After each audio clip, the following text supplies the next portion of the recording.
thank you. Wow, this is great. Unbelievable. What a group of people. Incredible. Incredible. You know, we love Jacksonville, and I'll tell you a little story. I had a boat, but it wasn't a pleasure boat because I'm always working like, I shouldn't, but I love it, right? But I had a casino boat built here. It did great. We sold it, made a lot of money, so I love Jacksonville. I love it. True.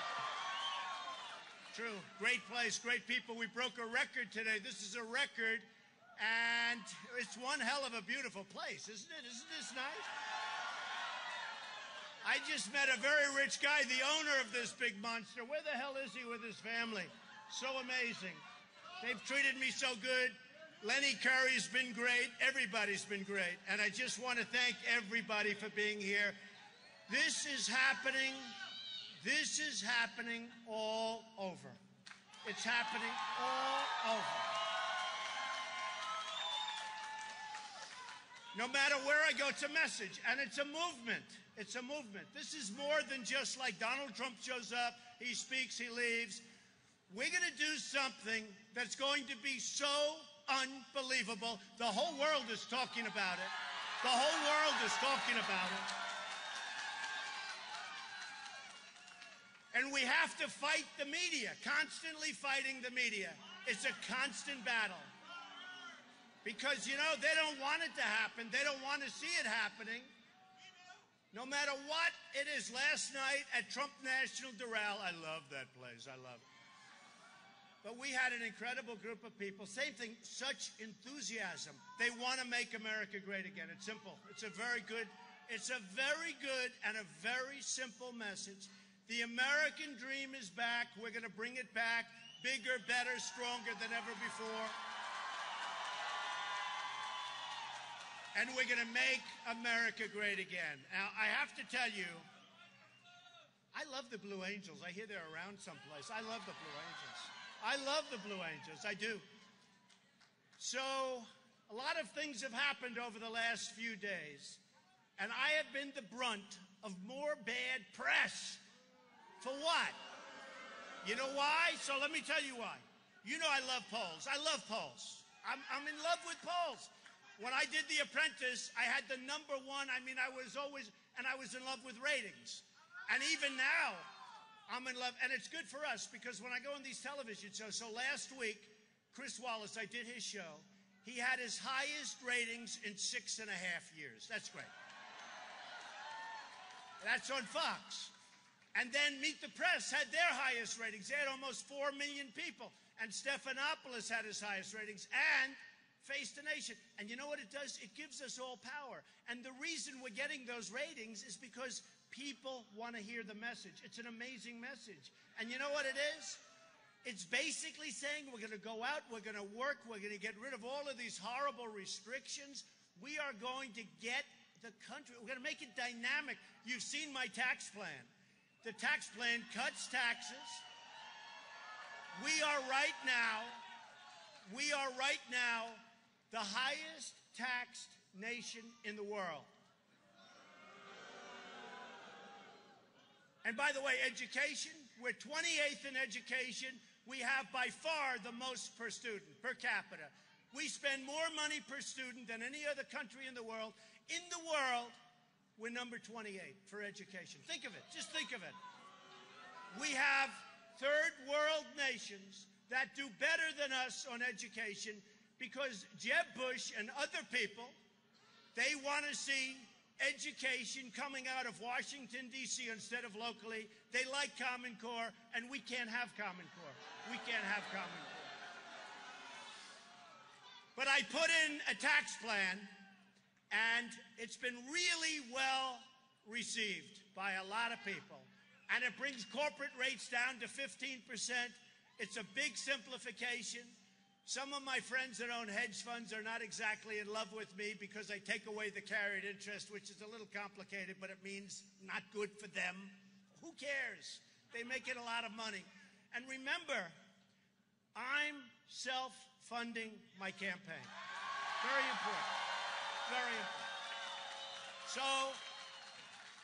So when they come to me and they say, Donald, what are you doing? I say, I don't care. I got to do the right thing. The only people I'm going to be working for is right out here, all over the country. All over the country. And a big thing happened because a lot of PACs, you know what PACs are? It's a crooked business, a bad business. But they have now super PACs. These are supers, super dupers. They call them super duper PACs. And they put up millions and millions of dollars in these PACs. And those PACs control the candidates. Okay? They totally control. Carson is controlled by his PAC. Bush is controlled by his PAC. Rubio is controlled by his PAC, and he needs a lot of water on top of everything else. Did you ever see a guy sweat like Rubio? I'd never seen anything like that. But they're controlled by their PACs. And what happened is many PACs were set up. Trump, one of them had the Art of the Deal PAC, another PAC. I turn on television, I see these guys, and you know what? They look okay. Who knows? But they say, oh, we love Trump, and we wanted this, and they want to raise money. I don't know what happens to that money once it's raised. I know too much about business to think positively.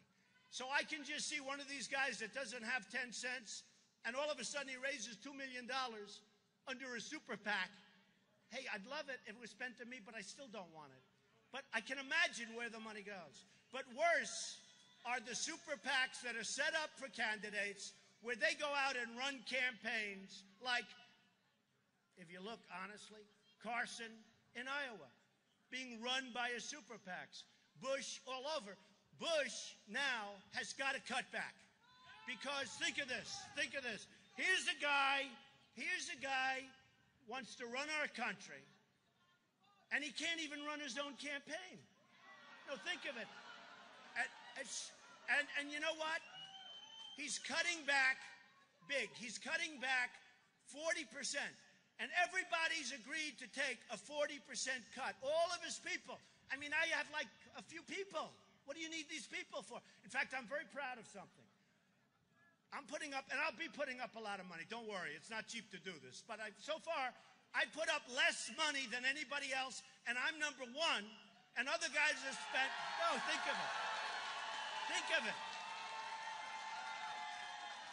So I put up less money than anybody else, and I'm number one. Other people have spent 25, 30. I think they reported the other day, I put up $2 million, I think. That's a good deal, right? $2 million, you're number one. I could trade that to one of these other candidates that have spent many times that money, and they're at zero. Zero.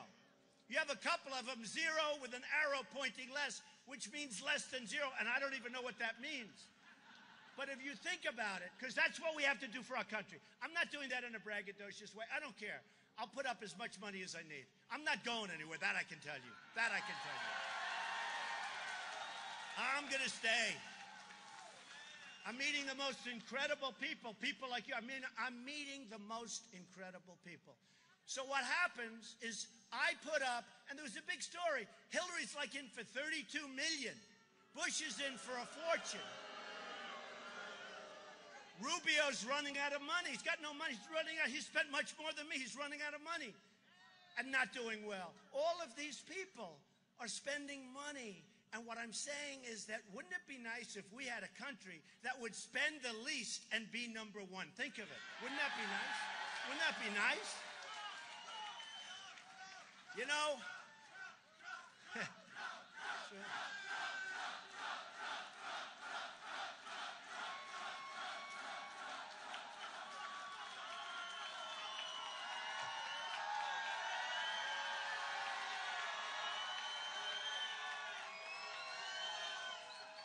you know, it's very funny. I told my campaign people, I have very good people, nice people, great people. But I said, you know, I don't like to talk about how little I put up because it sounds bad. They said, no, actually, it sounds good. It sounds good. But the truth is, and I have to say another thing. When you lease a plane, you have to pay it back. So a lot of the money that I spent, I lease it, I have to pay it back because the campaign has to lease. You have rules and regulations. So we go to the FEC and we say, what do you do here? Well, you have to take market value, blah, blah, blah. You know, it's all a process. And you pay it back. So a lot of the money that I'm putting up, I'm paying and then I'm paying myself back. Can you believe it? I might be into this sucker for nothing. They've never had anybody that owned a Boeing 757 before. It's a little bit of an unusual thing. They've never had it. And by the way, Boeing now is building in China a massive plant. So think of it. They're building a massive plant because China just put in a big order of planes and they said, you're going to build a massive plant and we're, by the way, going to take all of your technology. That didn't bother me because they take it anyway. You know, they take it anyway, whether you give it to them or not. But China is demanding that Boeing and everybody else build massive plants. So there's no free trade, folks. There's no free trade. There's free trade for us. I call it stupid trade. And I'm a free trader. The problem with free trade is that you need really smart people representing you. Because we are getting ripped off like you wouldn't believe. We're being ripped off like you wouldn't believe. So I'm going to finish a couple of things. Then we're going to talk about trade. We're going to talk about illegal immigration. We're going to talk about Obamacare. Think about Obamacare. Your premiums are up 45, 55%. Your deductibles, you have to die before you get any money, and then you're not going to get it. You can't get it. I know a friend, he said, I had 4 major operations. He still doesn't qualify. You can't get it. It's a disaster. The $5 billion website, think of it. Nobody talks about it anymore. You know, the problem is everybody forgets quickly. You know, the public, and for some reason, they talk about an attention span of a couple of weeks. I'm not going to let people forget. I'm not going to let people forget. Think about it. And the reason, in all fairness to everybody, the reason you forget is because we have so many other problems. We never win. We just don't win. We never win anymore. We're going to have so many victories. If I win, we're going to have so many victories. We're going to win. We're going to win. We're going to win against China. We're going to win against Japan. We're going to win against Mexico. And by the way, I love the Mexican people, but their leaders are ripping off our country. They are ripping off our country. We're going to win against Brazil and Vietnam. We're going to win. I can take anybody in this massive audience, and I can say, where do you originally come from? Your parents, your grandparents. And they'll give me a name, and I'll say, that country's ripping us off. Everybody is ripping us off. Every country is ripping us off. Every single country. So we're not going to let it happen anymore. We don't win on trade. We can't even beat ISIS. Think of it. We can't beat ISIS. So we are going to strengthen our military. General Ordiano. Nobody's going to mess with us. Nobody. Nobody's going to mess with us. I'm going to talk about my favorite subject because I love them, polls. I love them. I'm going to talk about it for a second. But one of the things in one of the polls, CNN poll, and I have to be telling the truth because I have CNN. Look at that camera on me, right? And you know what? They never cover the audience. Nobody has any idea. I got home and I said this the other night, and I could say spin and show the audience, and the camera stays right on my face.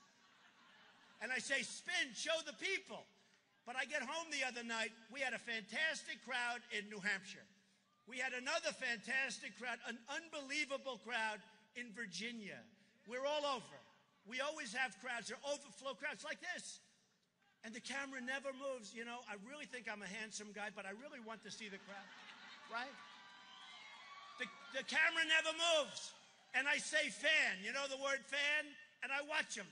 And the cameras, these guys are like steel because they're told don't move. So I get home the other night. My wife said, how was the crowd?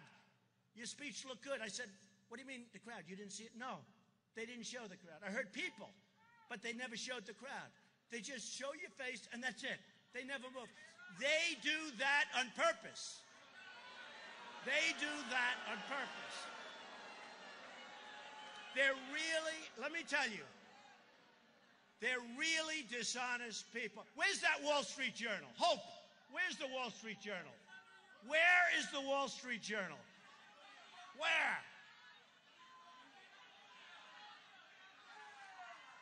That's called having good people. See, we need good people. So look at the size of this paper. Look how small it is. Remember when it was big and beautiful and rich? You know, they bought the Wall Street Journal for $5 billion a few years ago. Now it's worth $500 million. And then they do an editorial criticizing my tax plan. Think of it.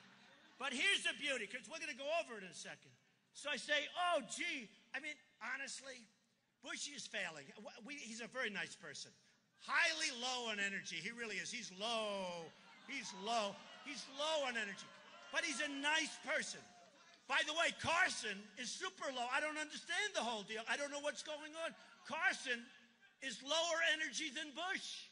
I don't understand what's going on, because we're going to talk about the fact that for the first time in 100 days, I had a poll that said I'm in second place in Iowa. Oh, don't worry. Don't worry. Only in Iowa. The rest we're killing. And we'll talk about it. So what happens, actually, we'll talk about that for a second, then I'll show you what they write, just to show you how dishonest these people are. So the polls come out, and I have great news, little bad news. I mean, you know, I'm entitled to a little bad news, right? My company's unbelievable. We're doing well. We're going to put that same brain power. You know, when I said I was going to run, everyone said, oh, probably not, because he won't want to file, because maybe he's not as rich as people think. So when I filed, I was much richer, much richer. So I built a great company. Very low debt, tremendous cash flow, some of the greatest assets in the world, and I'm not bragging. I'm only saying it because that's the kind of thinking we need to run our country. The kind of thinking we need. Oh, do we need that thinking? These people. These people.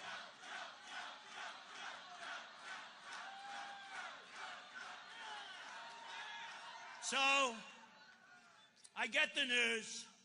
On Friday, great poll, ABC Washington Post just comes out. Big, big poll, ABC, you can't do better. ABC, Washington Post, right?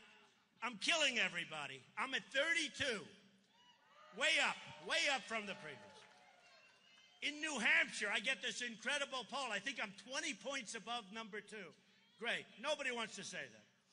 In New Jersey, I'm killing everybody, including the governor. I'm at 28 or 29. The governor, who's a nice guy, he's a friend of mine, Chris Christie, he's at 5. In Nevada, I'm number 1 by so much, it's embarrassing. I won't tell you how much because it's embarrassing. But here's the thing. In Nevada, just came out, I'm number 1 with Hispanics because they know I'm going to put people to work. I'm going to bring jobs back. The Hispanics last night at Doral, you know Doral, it's in Miami, it's a great place, one of the great places. I took it was a sick puppy. And a man came up to me. I mean, everybody always made money with Doral. The Wall Street guys did. Buy it and sell it 3 years later and make $100 million. Buy it, sell it, buy it, sell it. Then the market crashed the last, it's like musical chairs. Then I bought it for a really good price, right? And I was making a speech, I fixed it, made it great. And a man came up to me yesterday. He said, you know, Mr. Trump, I've been coming to this place for 25 years. If you can do the same job for the United States of America as you did making this place incredible, because it's the best resort in the country now. He said, wow, would that be something? I said, that's what I'm going to do. That's what I'm going to do. I'm going to do that. So, number 1 in New Jersey. Number 1 in Florida.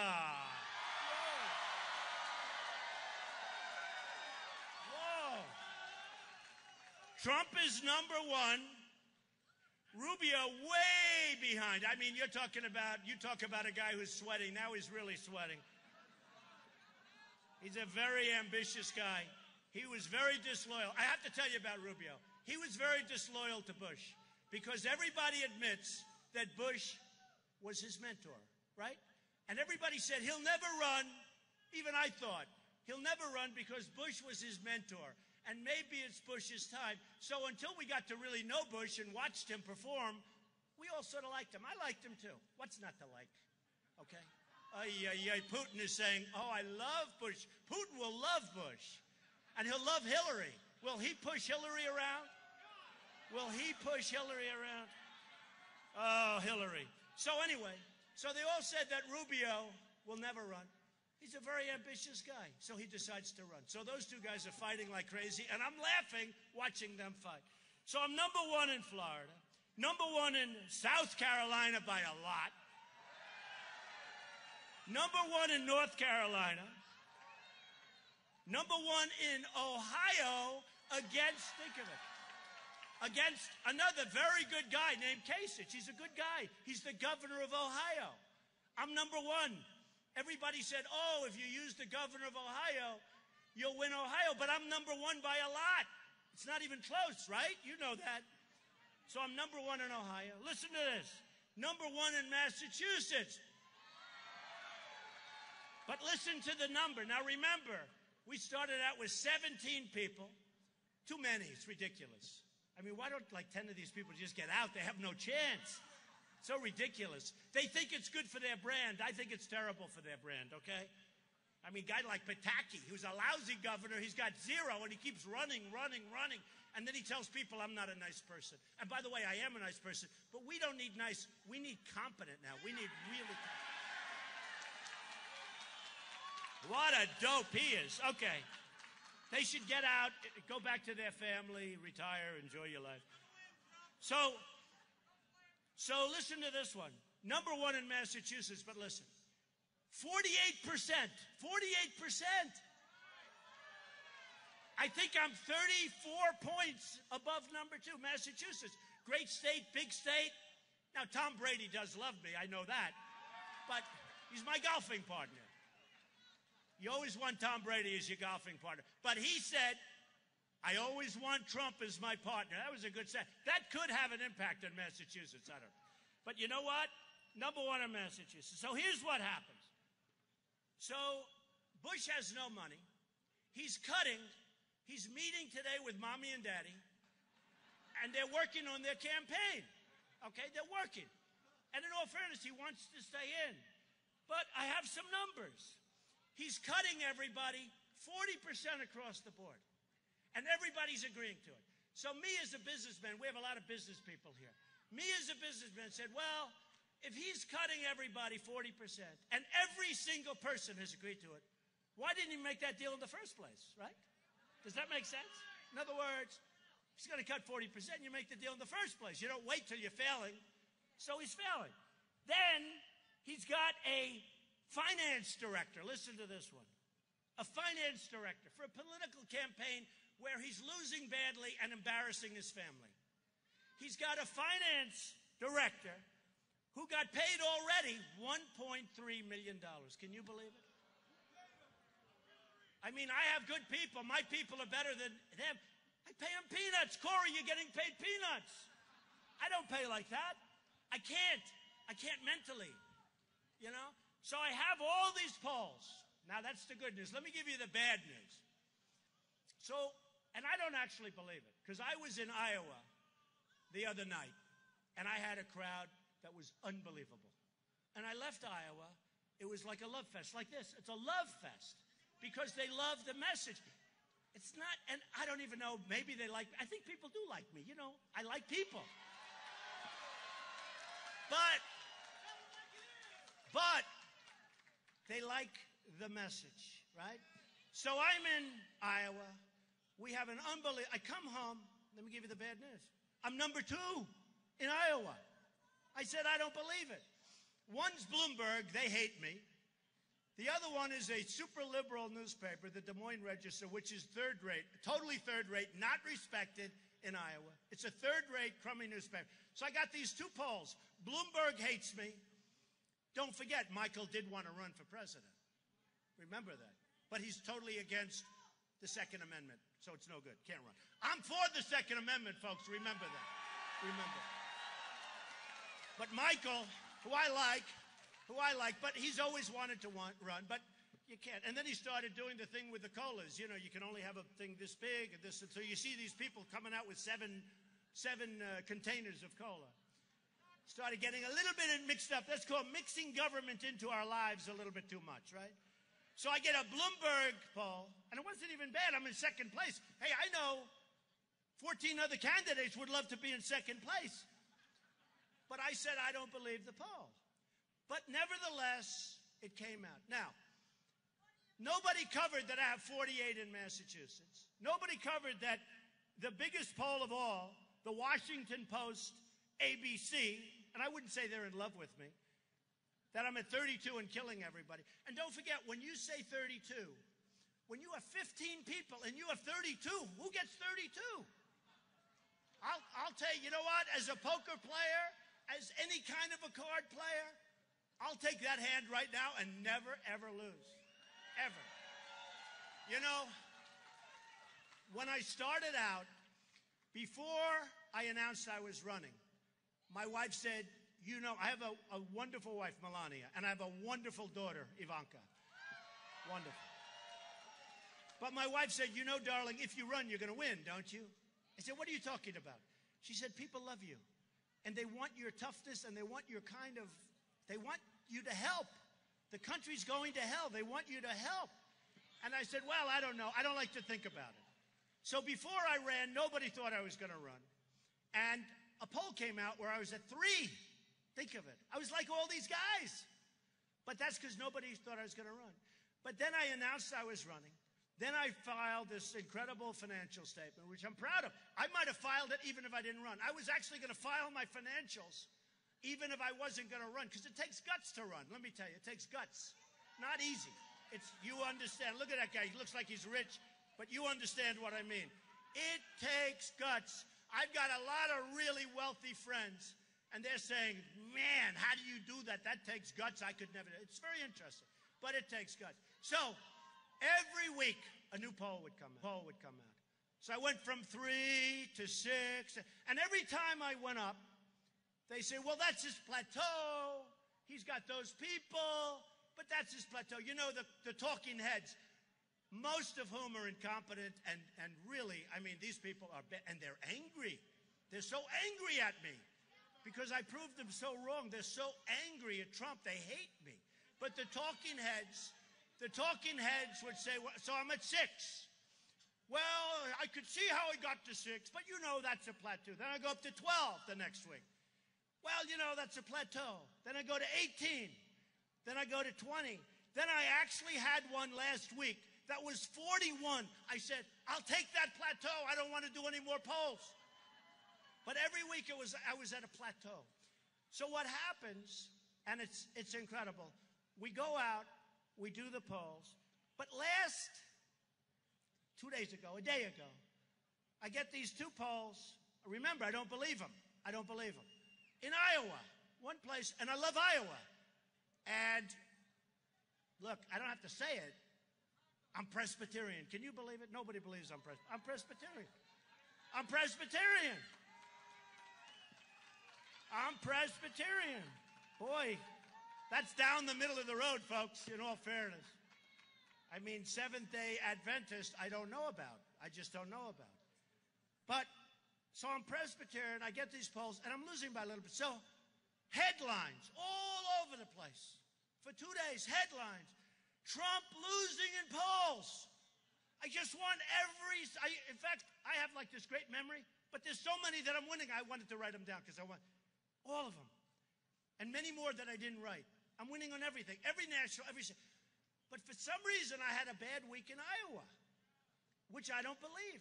The headlines today all over Fox and CNN and everything. Trump losing in polls to Carson. Carson. I don't think Carson's going to negotiate really well with China, folks, in all fairness.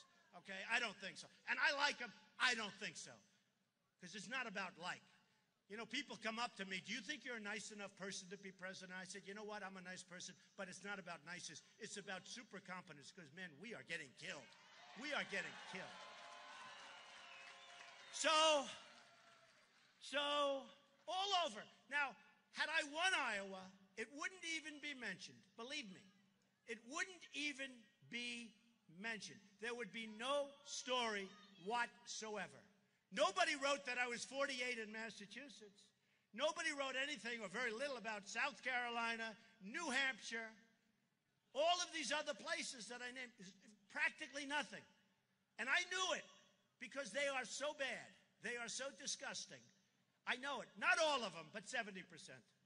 No, they're so dishonest, the media. So what happens is I get up this morning and I say, whoa, that's incredible. So you have Bush with a failing campaign. He's got no money. He's got no votes. He's way down in the polls. You got Rubio doing poorly and he sweats like a dog. You got Carson. I don't know what the hell's going on there. I don't get it. I don't get it. And then I read in the Wall Street Journal, again, look how little these pages. You know, if you did it this way, if you read it this way, it's a tabloid. It's true. So I see in the Wall Street Journal, right up front someplace, where the hell is it? Yeah, right here. Right, look at this. So incredible. Right up in the front. Can you believe it? Look at this. How Trump and Bush aren't doing well. So we have unlimited money. We're winning every state. In one state, and by the way, I have other polls in Iowa where I'm leading, but I have a couple of polls, quick ones, came out, and they're talking about Bush and Trump. This is the worst stuff. So I said to my people, so anybody want a Wall Street? Very dishonest. But they don't like Trump. But what I'm trying to say, and I think we're saying it, is the press is very dishonest. They're so dishonest. I had another case the other day, and I talk about it. I was on Meet the Press, Chuck Todd. Can you believe I saved his job? I was going after him so badly. You know what I was saying, because he treated me very unfairly. And in all fairness, he's been very nice.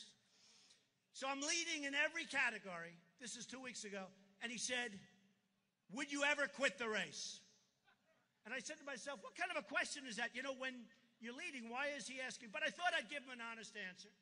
I said, you know, Chuck, if I started going down in the polls big, and if I didn't have crowds like this, 20,000 people,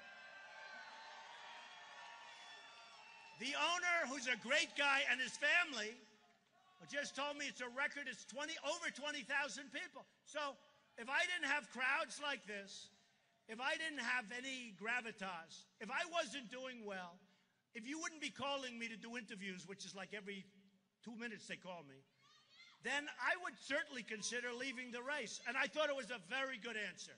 The next day, Trump considering leaving race. I didn't say that. And then I watched these guys who are professional politicians, because don't forget, I've only been a politician for 3 months, thank God. Okay. So I watched these guys who are obviously in the race for no more than a week, maybe a few days. I watched a couple of them. I mean, I watched Rand Paul. He used to be a nice guy. Then he tried to hit me because he thought, you know, he'd get a couple of more points because he went down like a rock. But I watched him this morning. No, I'm staying in the race. I watched other guys. Some of these guys have zero. Will you leave the race? Absolutely not. I'm in it till the end. You know they're going to be gone in a couple of days. And I said to myself, isn't it sad when to be a politician, you basically have to be dishonest? Think of it. It's pretty sad. So we are doing well. We're at actually, I think, our highest point, or just about our highest point. The Reuters poll shows we're I think just about our highest point from the beginning of the campaign, 32. And we have some that are higher than that. But I have to tell you something. I am having, because people ask me the question, and actually most people say he's having fun. And I am. I'm having fun. I'm having fun. I'm having fun. A very rich friend of mine said, how do you speak like that without teleprompters? Don't forget, I don't have teleprompters. Obama doesn't speak without teleprompters. And he speaks, and he reads, and he reads. Hillary Clinton.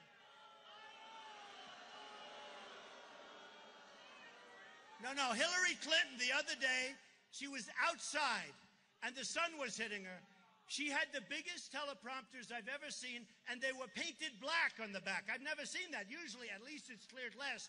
I mean, you see them, but you see through it, right? These teleprompters were black. They were massive here and here. I'm trying to say people can't even see the candidate. And I said we should pass a law, and I'm only kidding. Somebody said he was serious. That if you're running for president, you shouldn't be allowed to use teleprompters, okay? You shouldn't be allowed. Because look what we just got. We just got a teleprompter president. But a friend of mine came up to me, just, do you use teleprompter? I said, no. Do you use prepared speech? I said, no.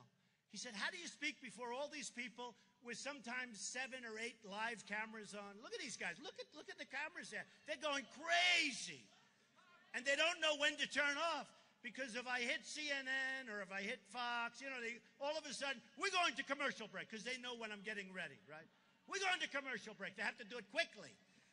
But he said, how do you do that? And I said, honestly, it's easy because there's love. There really is. There's love in these audiences. And it's true. It's true.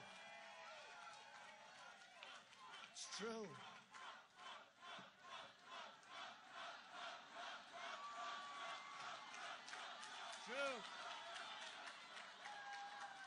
I told, and this is a very, very successful guy, worth billions of dollars, actually. And he said, I don't know how you do it. I said, no, it's really easy because there's love in these audiences. And not just here. Here is great, no matter where we go. Last night at the Doral, it's Miami. We had probably an audience of 80% Hispanic. They were just like you. They were going wild. They were loving it. They were loving it. And I didn't want to mention the wall because I want to be, you know, I'm like I figured, no. I figured maybe.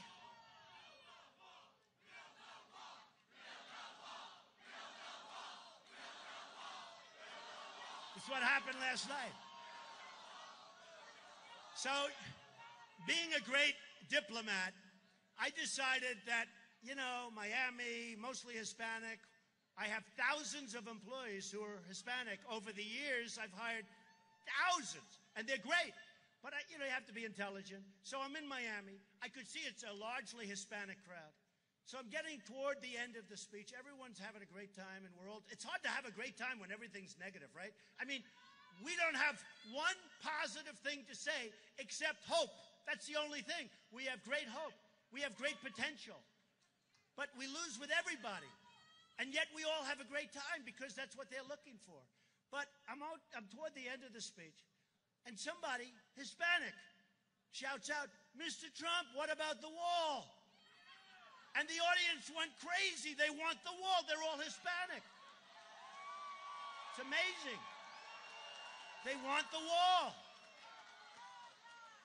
Wasn't reported, but that's okay. But the person, and I said last night, some of you might have seen it. It was live on a lot of the televisions. I said last night, do you want me to talk about the wall? I'm a little bit, you know, tentative. Do you want me to talk?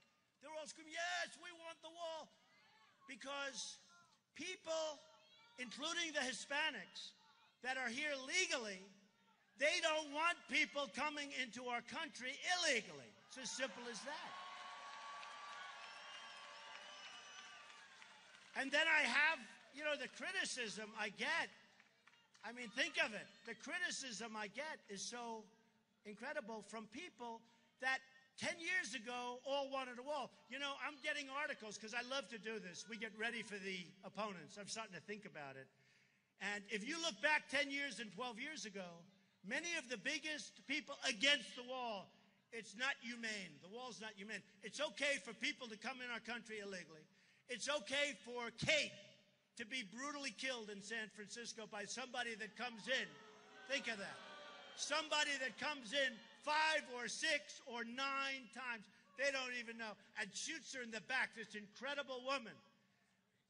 They think it's okay for a veteran, 2 weeks ago in California, 66-year-old veteran, female, to get raped, sodomized, and killed by an illegal immigrant. They think that's okay. They think it's okay. And let me tell you something. Walls work. They work. My wall works. My wall works. That's a Trump wall. That's a good wall. That's a wall as high as that building right there. That's a wall that works. And, you know, then they say, oh, it'll be too expensive. So the Great Wall of China, right? Pretty big. We learned about that. It's 13,000 miles. 13,000. That's called a serious wall, right? It was built 2,000 years ago. It's 13,000 miles long. Our southern border is 1,900 miles long, of which half of it you don't have to build because you have natural barriers. You have barriers that are natural, you know, like ridges and things that, frankly, are as good as the wall or better. So we really need 1,000. We need 1,000 miles. So easy. Who's in the construction business here? Precast. Think of it. I do garages. I do a lot. The thing I do best is build. Hey, wouldn't it be great to have a guy who really knows how to build when we have to rebuild the infrastructure of our country? Unbelievable. So I see in one of the magazines, you know, we have little sections where there's walls. They'll have a wall that's like a half a mile long. Mostly they just go over it this high, 8, 9 feet. Did you see the picture where they built a ramp?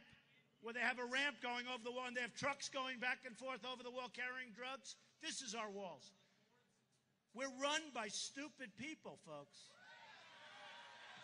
So just for because this is a good construction area, and precast plank, you know what that is? It goes forever. Where you do parking garages, where you do highway where it spans, you do those planks, you set them into foundations. That sucker could be 40 feet, 50. Nobody's going over it with a truck.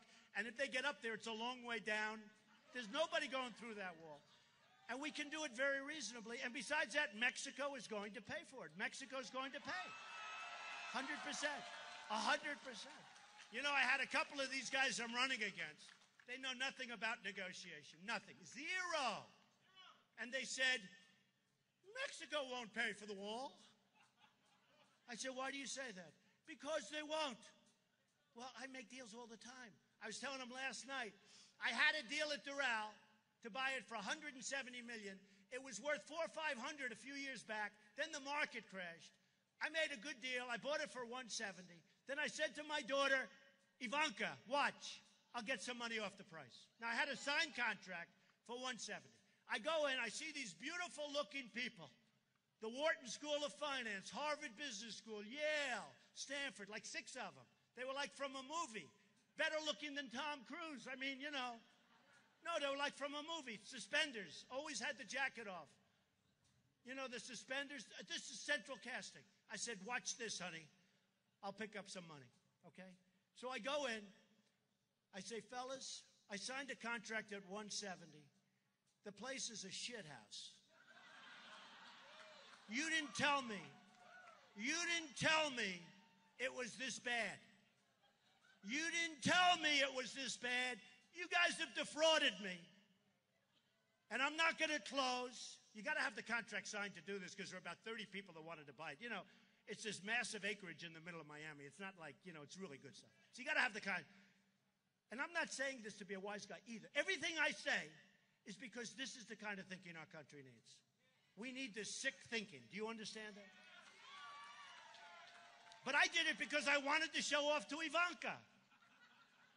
And she was adorable. She said, what do you mean, Dad? We have a contract at $170.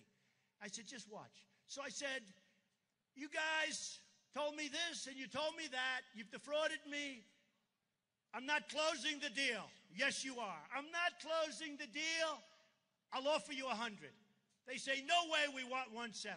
I said, that's okay, fellas. Bye-bye. And I picked up, walked out of the room. They called me back. See, that would have happened on the Iran deal if Kerry had the goddamn brains to walk out. Would have happened. It would have happened. So this guy comes in, handsome guy, comes in, Mr. Trump, could we see you for a minute? I'm at the elevator. What? We'd like to talk. He comes in. He said, in front of the group, 6 guys, would you take 150? Would you pay 100? Now remember, the price was 170. Goes, would you pay 150 million? I just saved $20 million. Took me about 6 minutes. And I looked at Ivanka. I said, baby, we just paid for the furniture, right? right? When you think of it, because, there was a line item, furniture, $20 million. I just spent. Now, and it's become a great deal. I then spent a lot of money and fixed it and made it great, and it's the #1 resort. I think it's the #1 resort now in the country, the Blue Monster. The Tour just renewed their tournament for 10 years, which they never do. They never do. And it's been a great deal. And I make good deals. And by the way, even when they're bad, I make them good. Because sometimes I'll make a deal, and it turns out to be bad because the market crashes. That's not my fault. I'll be building a $1 billion building. Everything's going great. The market crashes. I make a deal. Sometimes I make those deals better than the good ones. Because that's when you find out if people are good. When you can take something that should be good, turns out to be bad, and make it good. Do you know what I'm talking about? That's when you find out. That's when you find out if you're good. But I tell the Doral deal because we should be doing that with our country.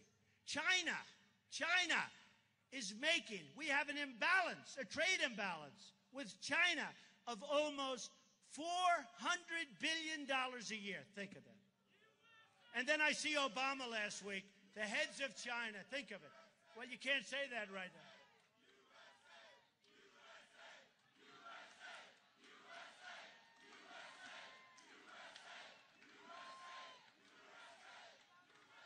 So we have a trade imbalance. And by the way, USA, when was the last time you saw, remember when we were all young growing up and we had a country where we actually made everything? Do you remember when it used to say made in the USA? When was the last time you saw a sign made in the USA? You don't see it anymore. If I win, I'm going to make it almost mandatory, meaning please do it. Made in the USA. It's true. And I'm just thinking to myself, because the great thing about having a great memory and being able to speak without, you can adjust your speech. Because I'm just thinking to myself, if you remember, especially the ones with a couple of years, like the guy with the white hair back there that's so enthusiastic, I love that guy. See this group over here? I see you. But those guys, they can tell you, when we had a sign that said made in Japan, and there were some of them, not many, that was a cheap goods, right? That was bad. No, it was considered inferior product. Now it's the reverse.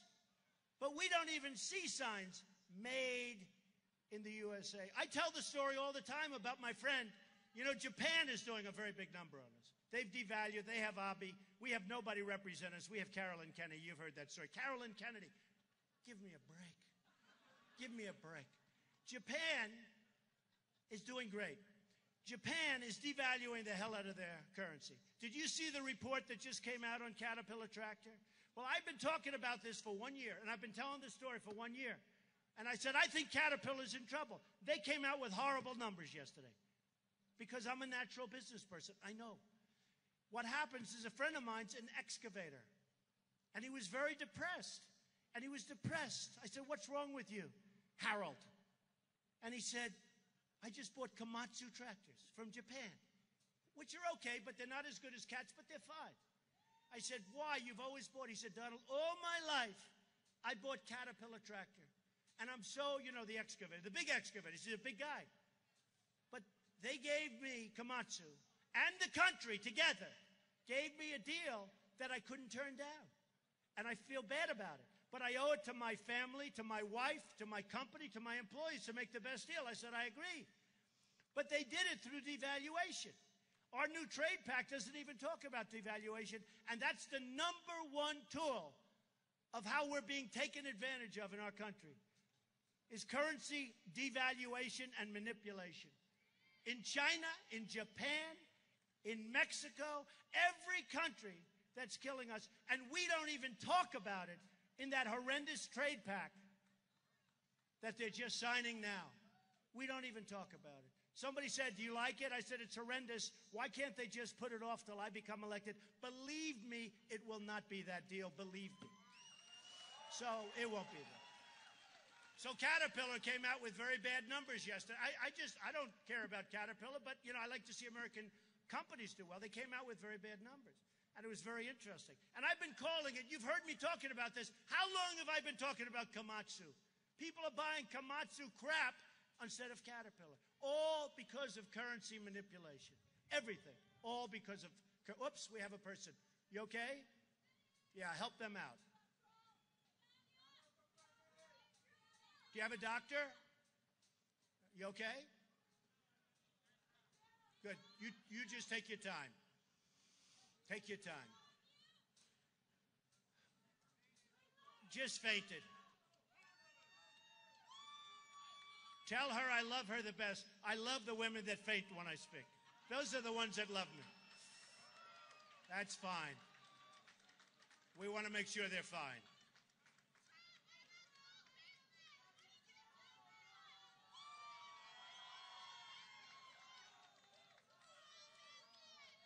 You okay? Oh, that's good. Beautiful. Give him a hand.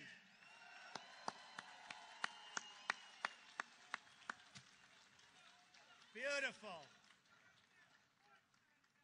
That's great.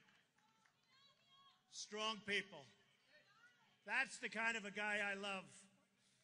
Thank you. Make sure he's perfect. I'd bring him up on stage, but he might not right now feel like it, right? All right. So, I've been talking about this for a long time. With China, you've seen what happened recently. Carl Icahn, a great businessman. Great. Tough, smart, great. He calls me. I want to help. I want to help. I have everybody calling me. I have the best in the world. We have the best in the world. We don't use them. We use political hacks. We use people that give campaign contributions. We use people that are involved with these horrible PACs. You know, yesterday, I don't know if you saw, but I wrote a letter. I disavow from all PACs. I don't want any money from PACs. I don't want any money. These guys are setting up PACs. But I also said that every candidate should disavow. Every candidate should disavow. And we're going to do that. And it's going to be a major point. As I said, it's going to be a major point. So, we're going to make our country rich again.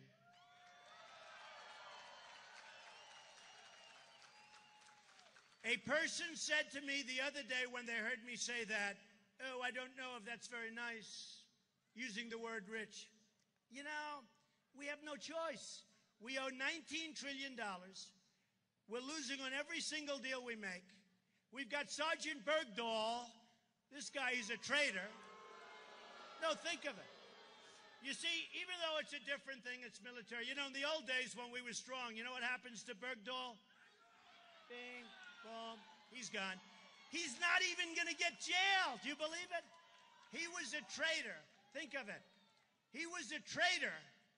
Traitor. 6 young, incredible, beautiful people died looking for him.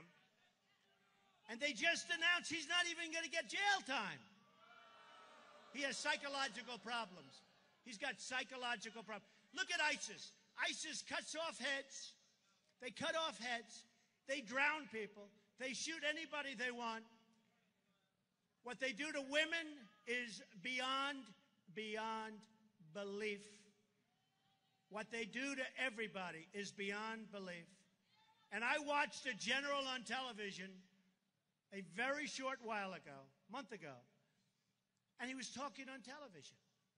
And I said it last night at Doral. I said, why is my general talking on television? I don't want generals that talk. I want generals that know how to fight. It's true. I don't need talkers. We've got enough talkers in this country. Everybody's talk.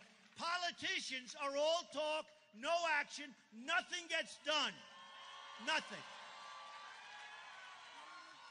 And this general was asked by one of the commentators, what do you think of ISIS? When can we beat them? Can we do it quickly? No. It's going to be long. Oh, no. They have 60,000 people, by the way, 60,000. That we let happen because of the way we handled Iraq. You know, they came out of Iraq. And we let it happen.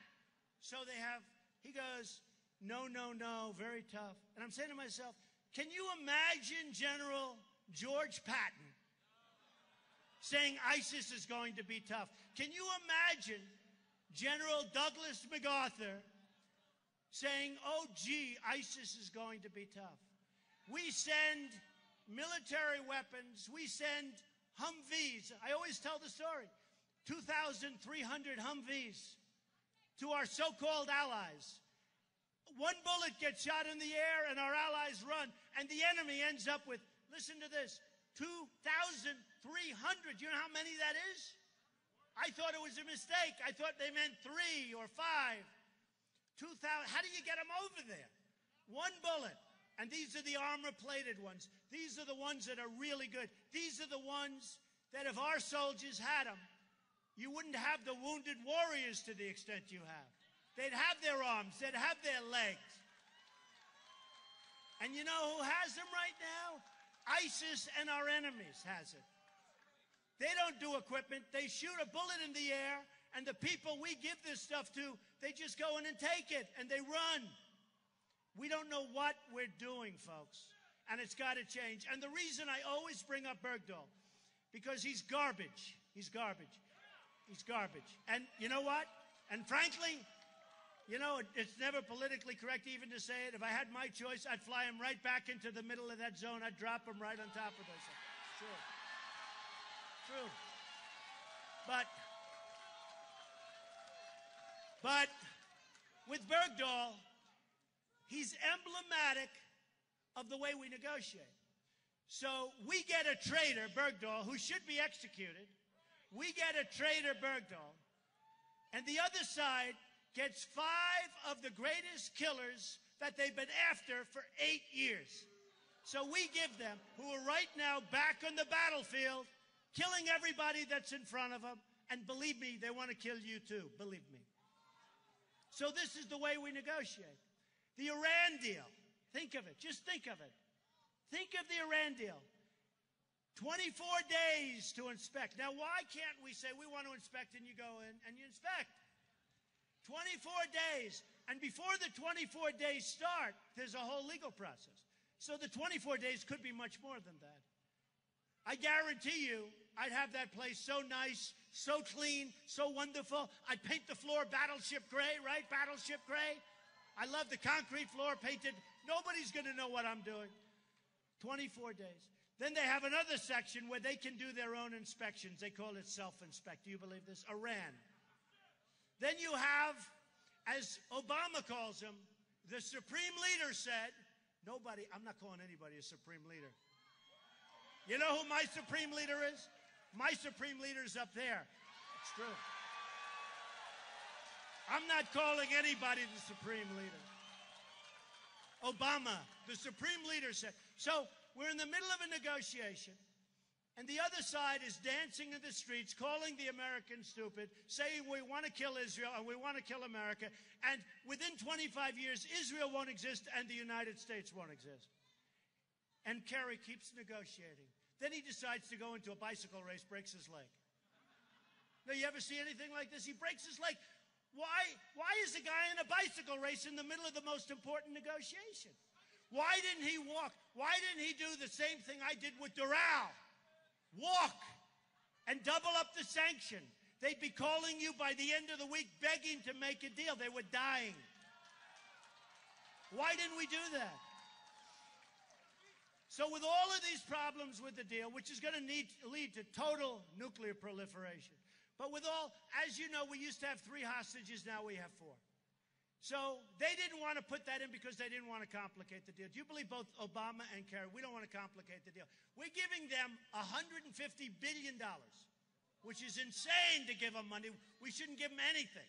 We should say, first day, by the way, the $150 billion, it's ours. Never going to be discussed. Don't ever bring it up. And we'll win.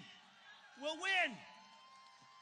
So we've got 4 hostages. But at the time when we started this negotiation that took forever, did you ever see, we've got a lot of good business people here.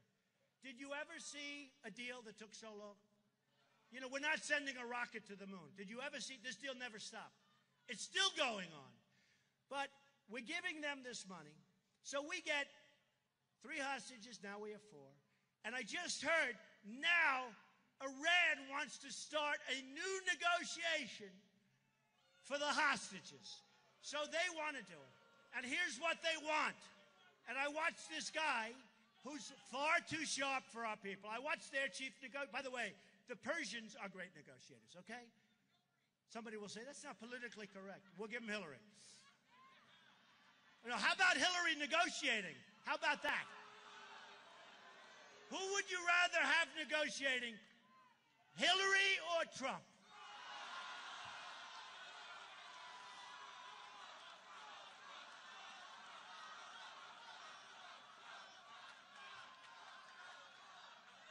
Oh, poor Hillary, poor Hillary.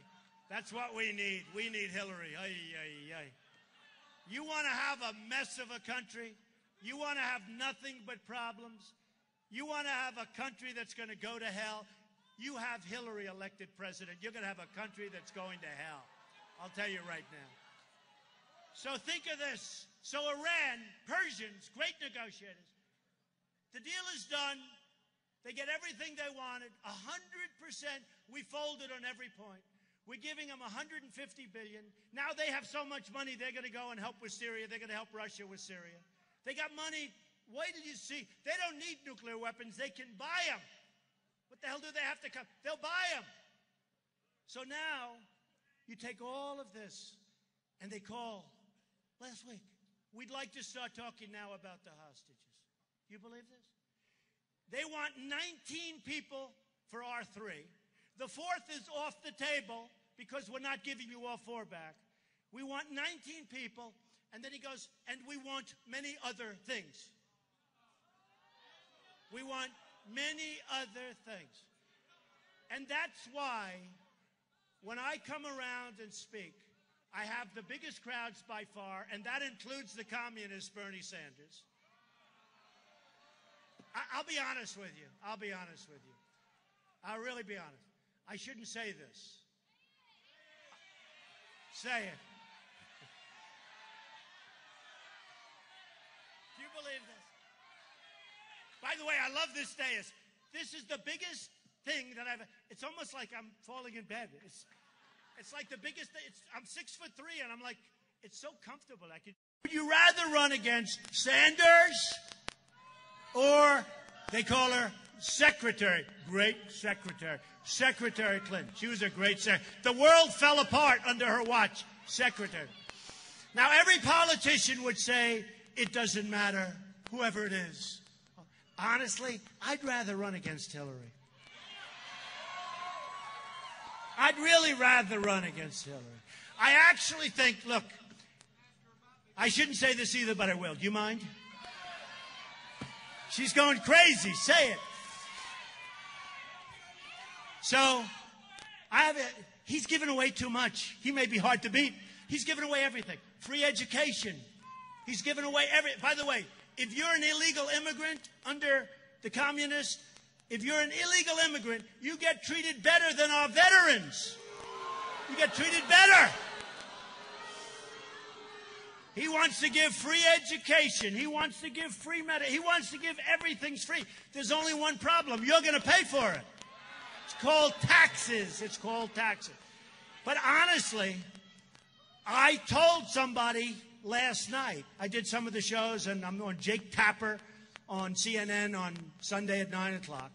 And I told him, I'd rather run against Hillary because her record is so bad that I don't know anything about this guy. This guy's a maniac. All he wants to do is, yeah, we'll give this, we'll give that. I mean, it's incredible. But I would rather run against Hillary. And the Benghazi thing was terrible, and she came out fine. But remember this, hundreds and hundreds of phone calls made by the ambassador for help. She didn't respond. She was unresponsive. You know why? She was sleeping. Or something. Or she was talking to her friends on her private email. But hundreds and hundreds of calls came out for help. And this guy died so bad. What they did to him was incredible. What they did to those 4 people was incredible. And with hundreds, I think they said 500 or 600 requests for help. Not one of them was even answered. But I said to this group yesterday, I would rather run against Hillary. I really would. I love it. Because based on that record, I don't know how you lose. I don't know how you lose. So we are going to make our military so strong that nobody's going to mess with us. We're going to take care of our vets, but really take care. We're going to stop illegal immigration. And we are going to build the wall, and it will be built, and it will be paid for by Mexico, believe me.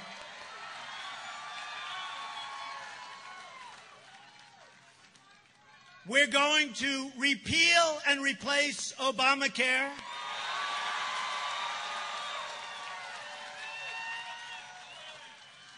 With, by the way, something much better for you and for the country. Because if people realize Obamacare actually kicks in big league on 16. Now, he'll be out playing golf, and we're going to have a problem like you've never seen before. And you know the problem most of you have already with your premiums.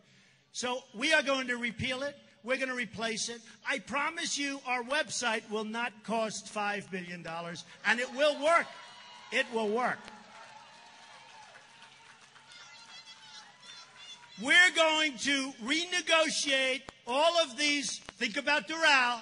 Think about Doral. That's the reason I told you that story. I don't care about that story. I don't care about that story. We're going to, at a minimum, renegotiate with Iran that horrible deal. I mean, we probably can't get our $150. We gave them $150 billion. How do I get it back? How do I get it back? But I'll tell you what. I'm not a big sleeper. I toss and turn thinking, and I think, and I think, and I think, and I think. Maybe I'm going to find a way. But it's gone. $150 billion is gone. They are going to be such a power. Our leaders, we don't have leaders, folks. We don't have leaders. We don't have leaders. I am going to renegotiate that deal. And when I use the word renegotiate, I use that word as a minimum. As a minimum. And I'm going to bring that deal back. You know, I've done that a lot. I take over somebody's deal. A friend of mine makes a bad deal. Loses his shirt. Wonderful. There's one in particular. Wonderful guy. He made a horrible deal. Good asset, everything. Horrible deal. The banks were killing him. Everybody was killing him. Everybody. He calls me, he goes, I need help. I said, what's the problem? I call up his bank. I say, can you help him? I know the bankers. Can you help him? Donald, we don't want to do that. I said, he's a nice guy. He's over his head. He's dying. Help him. They said, we won't do it. I said, well, if you're not going to, I'm going to buy his company for nothing, and we're going to have a war. Well, I don't think that's very nice. I said, I don't really care. So they said they wouldn't do it. So I bought this guy's company for peanuts. I then immediately chaptered it. Oh, did I do a number on these banks? Oh, I made a great deal. And I helped my friend because I sold it back to him for much more than I paid for it, but still he was happy. Okay? But I do that. And I do that, and I'll take that Iran deal. As bad as it is, there's always something, even when you have incompetence like Obama and Kerry, there's always something in a contract that you can hang your hat on. That's what I do. There's always something. There's always something. And I will find it, and I will, believe me, I'll bring it back. I'll bring that sucker back. It would be a lot easier if they didn't make the deal. I kept saying, don't make it, don't make it. Just like I've been saying, don't make the trade pact. Don't make the trade pact. Let me do it. It's a year. Can you believe we're talking about a year? Can you believe it? You know, when I started really thinking about this, I thought about it seriously 4 years ago. Romney, oh, did he let us down? What happened to him? He choked. You know, he's very angry at me because I said he's a choke artist. I don't care. I don't want his endorsement. I don't want his endorsement. Endorsements don't mean a thing. And now he goes, well, Donald Trump is not a nice person. Who cares? The guy let us down. And I used to call them. I endorsed him. They asked me to help him. He let us down. He choked. No different than a guy standing over a 3-footer on the 18th hole, and he needs it to win a tournament, and he can't take the club back. His brain gets deadlocked. Jack Nicklaus, great. He'd always take it back, put the putt, boom, in the hole, in the hole. You have not many, but I mean, not many have that ability. Most people are choke artists. Well, he let us down. That's not going to happen again. McCain, in all fairness to McCain, he had a pretty hard deal going. You know, the economy was doing an El Crasho, right? So that way, we can't really blame McCain. But Obama should have been beaten the last time. So I backed McCain, and he lost. I backed Romney, and he lost. And I said, this time I'm doing it myself. We're not losing. We're not losing.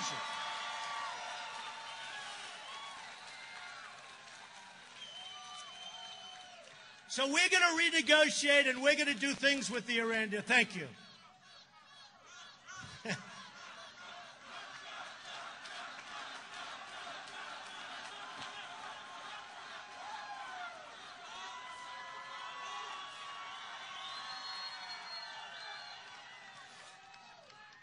So we're going to do something with that Iran deal. We're going to make the best of it, folks. I'm not going to promise you the world, but I'm going to make it damn good. I'm going to make it better than anybody else could. And finally, we are going to renegotiate our trade deals. We are going to bring jobs back from China. We're going to bring jobs back from Japan. We're going to bring jobs back from Mexico. I tell the story about Ford. I respect the Mexican leaders. They're much smarter than Obama and his people. We have nobody that knows what they're doing. Ford's building a massive $2.5 billion plant. Nabisco just announced 2 weeks ago. Nabisco.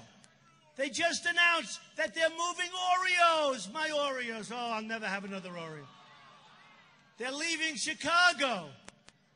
And they're going to open a plant in Mexico. I'm not eating that stuff anymore. And I'm not blaming Mexico because if they can get them, but why? How does it help for Ford? How does it help our country for Ford to build a massive plant to make cars and send them across the border, no taxes, no nothing? And I guarantee you, stuff like that will not be happening with me. I guarantee.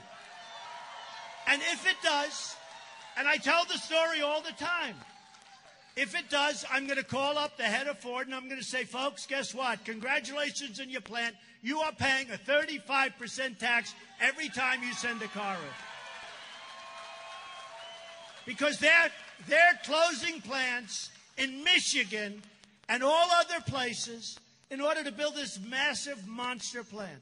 It's not going to happen. And I guarantee you that by the end of the day, they call me back and they say, Mr. President, we're building the plant in the United States. I guarantee.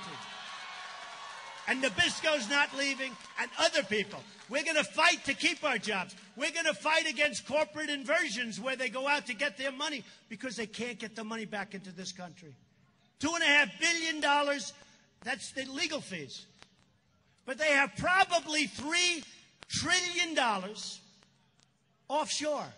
And everybody agrees it should come back. The Democrats, the Republicans. For 3 years, it's $2.5 to $3 trillion money we could have here. Everybody agrees, and you know what happens? They can't make a deal. They can't make a deal even when everybody agrees. Nobody disagrees. Who's going to disagree? We want the money to come back here. We want to put that money to work here, jobs and everything else, and infrastructure. So there's total gridlock in Washington because there's no leadership. But there's a case, corporate inversion. Take a look. $2.5 trillion. Everybody agrees for years, and they can't even agree to that. So we're going to make great trade deals. We're going to make them fair. We're not going to lose almost $400 billion a year with China, $70 billion a year. It's not going to happen. When Japan sends us millions of cars and we send them practically nothing by comparison, not going to happen. We have all the cards. What people don't know is that I have the strong negotiating hand. We rebuilt China. What China did to us is the single greatest theft. It's the single greatest robbery in the history of the world. It's true. They took our jobs. They took so much money. China rebuilt China with our money. And I love China. They buy my apartments. They're great. They're getting away with murder. They know it. I'll get along with them fine. They're tenants of mine in buildings. They're great. But they're too smart. We have stupid people dealing with them. So I have the smartest people in the world. I have people that are the greatest deal makers in the world. They're going to represent us. They don't want any money. They just want to show everybody how smart they are to be. And that's okay with me. That's okay with me. So I have guys like Carl Icahn. I have so many others. We're going to be announcing other names. And they're all calling me. They want to help. They're not saying, I want $200,000. That's like they buy a candy bar for that. They want to make great deals for this country. They want to see the country be great, just like you want to see the country be great. These are talented people. They all want to come. They all want to help. If I put Carl Icahn, as an example, in charge of trade just with China, because the China imbalance is so huge, it's so big, that if we straighten that out, we go a long way to straightening out our problems. If I take somebody like Carl, who endorsed me the other day, I love having an endorsement. See, that's an endorsement that means something. Because when I get the really smart people endorsing me, that means something. But when I take somebody like Carl Icahn, Carl, do me a favor, watch over trade with China. They're not going to be taken advantage of anymore. So here's the story. We're going to make our country great again. And remember this, the American dream will be back, bigger and stronger, I promise, than ever before. Ever. Thank you. Thank you very much. Thank you.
First of all, I want to thank the governor. That was very nice of him. He could have just sort of avoided that and talked about himself. He chose to defend me, which he didn't have to do. And he's really a quality person, Governor Huckabee. So I wanted to thank him. And I don't know, he didn't have to bring that up. He goes to another person. He talks about moral authority. My moral authority is better than his moral authority, that I can tell you. So I thought it was unnecessary. I thought it was a power that down to the people in this room. That's great. They're big fans. We love it. But I thought it was an unnecessary question, unusual question, the way he phrased it. And yes, they were very, very nasty to a lot of people last night. And I think that they've suffered. I mean, I've been reading such terrible reviews about the commentators last night for CNBC.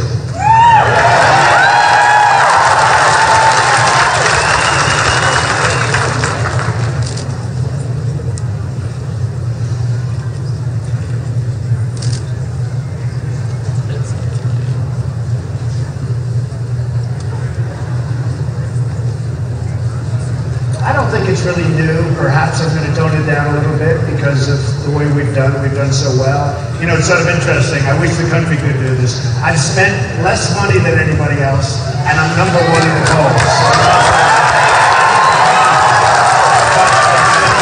And nobody gets the crowd like we get. I mean, look at this room as an example. We love you, Donald!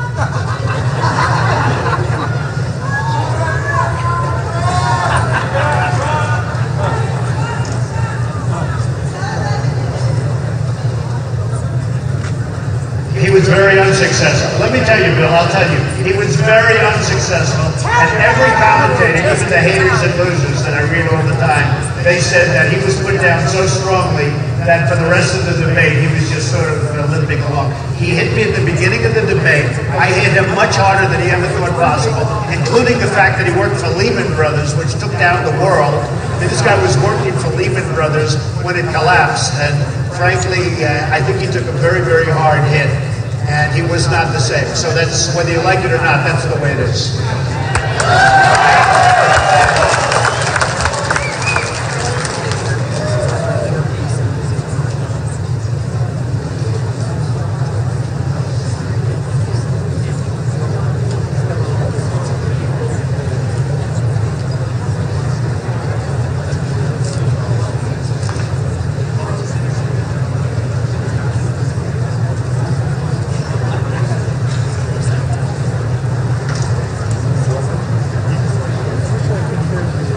It's so easy.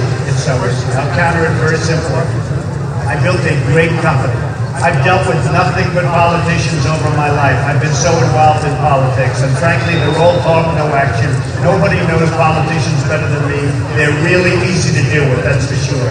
So I built this tremendous net worth, this great, great company with some of the greatest real estate assets in the world, of which you know some of them.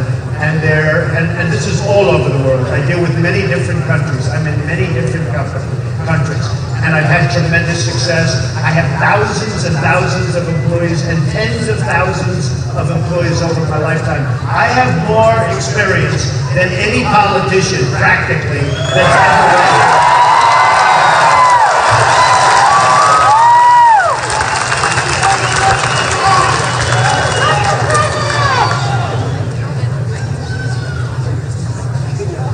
Hey Bill, let me just finish. We have been run by politicians. They're grossly incompetent. They're destroying our country.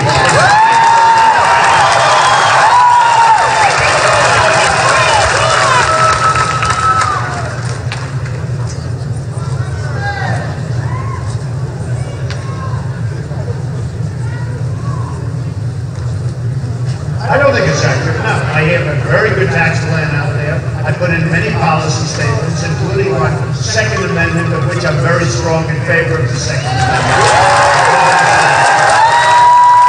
I have a license, no, not right now, but I have a license to carry.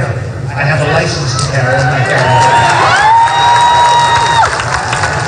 No, I don't think I answer the general. Sometimes maybe, but I don't think I do. Hey look, I went to an Ivy League, Hey Bill, I went to an Ivy League school. I was a very good student. There's no problem with me going into details, believe me. I answer the way I want to answer. And there does have to be, you know, when we answer questions, as an example, about the military and ISIS, and if I win, I want to be unpredictable. I don't want ISIS and all of these people.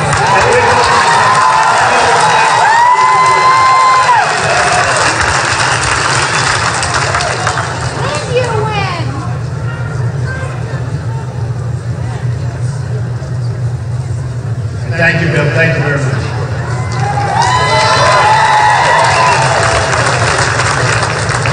Thank you.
oath to beseech you this day in prayer, for you are gracious and just, righteous and merciful, true and kind, strong and approachable. The Holy Bible, the Scriptures, your written word calls each of us not only to hear, but to do. To do those things that you have spoken. The Gospel of Matthew in chapter 7, verses 24 through 29 likens this action unto a wise man who built his house on the rock. The rains descended, the floods came, the winds blew and beat on that house, and it did not fall. For its foundation was the rock. But everyone who hears these sayings of mine, says the Lord, and does not do them, will be like a foolish man who built his house on the sand. The rains descended, the floods came, the winds blew and beat on that house, and it fell. And great was its fall. O Lord God, we find ourselves in turbulent and uncertain times. In what appears to be the age-old storm of redirection through the winds of redefinition, we humbly ask you, Lord, by your divine guidance, by your hand of gracious wisdom, your superior hand of wisdom, that you would lead us once again by your holy word. The platform of the founding forefathers of this great nation of the United States of America was built on that sure foundation of you, the rock of our salvation, which was the infallible word of Scripture. We pray this morning, we pray this day, that our nation would not only return, but continue on the path on which it was founded, the path which has always pointed towards you. Platforms of any kind, be them structures, buildings, monuments, or even political platforms, are only as good and secure as that platform and that structure, the foundation. Each of these individual states of this great nation gears up and focuses upon an upcoming election. May each one of those so-called platforms be built on the solid foundation of you. This great nation, our country, our home, that it would be governed by those principles, those godly morals, and that they would define our laws, they would define our justice system, they would define and guide our ways, guiding our education, thus causing us to have true liberty. True liberty that has been the very mainstay and the very structure of the faith in you that is the root of our heritage. And may that root of our heritage produce godly fruit yet once again. That America would be godly. That America would be good again, resulting in making America great again. Precious Heavenly Father, we ask this of you in and through the mighty name of Jesus Christ, our Lord and our Savior. Amen.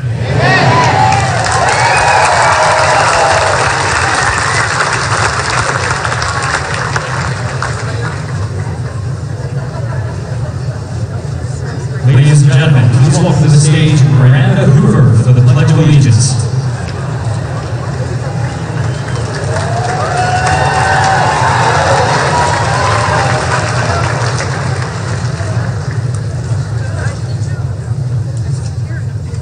Good morning. Please join me for the Pledge of Allegiance. I pledge allegiance to the flag of the United States of America and to the republic for which it stands, one nation, under God, indivisible, with liberty and justice for all.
there's going to be change, but real change, not Obama change. You remember the famous Obama change? So, who saw the debate last night? And, great book. And who won the debate? Yeah, we did well, everybody. I mean, I think there were a few people that really did well last night. And we were given good credit. It's hard to get credit from the press. You know, when you get credit from the press, you know you really did well. Because boy, do they not want to do it. I think more importantly, we won every online poll. We won Drudge, Time Magazine, every week, every time we had it. So we won CNBC. You know, they did a poll during the show. And it kept saying Trump, 50, 51, 59, 52. The other one, 6, 5, 9. And I loved it. I just saw that this morning. I'm watching and saying, what is that? That's the poll as you're going along. And it kept going higher and higher. I said, we should have gone longer and longer. But we really had an amazing period of time because, and I have to tell you that, and we're going to do some questions and answers later because I have all day. I mean, we'll just So we'll do that. Think of some good questions, some really vicious, violent, crazy questions, okay? Look at all these people. That was Bill O'Reilly. We did O'Reilly. We're on tonight, so that'll go on in a little while. But so you'll go home, you'll watch O'Reilly, you'll OD on Trump today. That's enough, right? You say, oh, that's too much Trump. That's too much. That's why, you know, I said, it's true. I'm going to spend whatever it takes. You know. I have more money than anybody else, right? So it's, I hear one guy has $10 million in the bank, one guy has $4 million. You know how much they spend to get $10 million in the bank? I heard the other day. No, they'll spend like $8. Yeah, that's right. Who said $8? Somebody, you know what I'm talking about, right? No, they'll spend like 79 cents on the dollar. I say, wait a minute. But the report is that they have like all this money, but they spend so much money to get the money, so they'll end up in some cases with 20 cents left. This is going to run our country. Tell me. You know, I take small contributions to people where they give, like, I always say the woman I read, this lengthy letter, she gave $7.50. But, they take $50, $100, $200. And frankly, I love that only in the sense that I feel invested in what we're all doing. But there's no PACs where people set up PACs in my name. They use the name of the book for one of the PACs. I don't know who the people are. And we sent legal notices to every PAC. I think they had 9 or 11. They were all over the place. Everybody's forming a PAC. Some of them probably had good intentions. They're going to fight for Trump. And I like that, but, you just don't know. And some of them had good intentions. You know what it was? Their wallet. That's what the good intentions were. You can imagine. So we wrote a very strong legal letter, and I felt badly because honestly, let's say of the 9 or 11 or whatever there were probably some in there that were really going to go to town. And you're telling them, we don't want your help. Please give your money back. They don't even have to do that. I don't know what they do. They'll probably use it for another candidate. They'll make a deal. That's probably what they do. But it's really bad. These super PACs are really, really bad. And they're really controlling the system right now. And, you're supposed to not have involvement in them. And you see what's going on with them. And you see all of the money that's being spent and the millions. Like Jeb has $100 and some odd $1 million. Now, I don't know if that's after all of this expense. Who knows?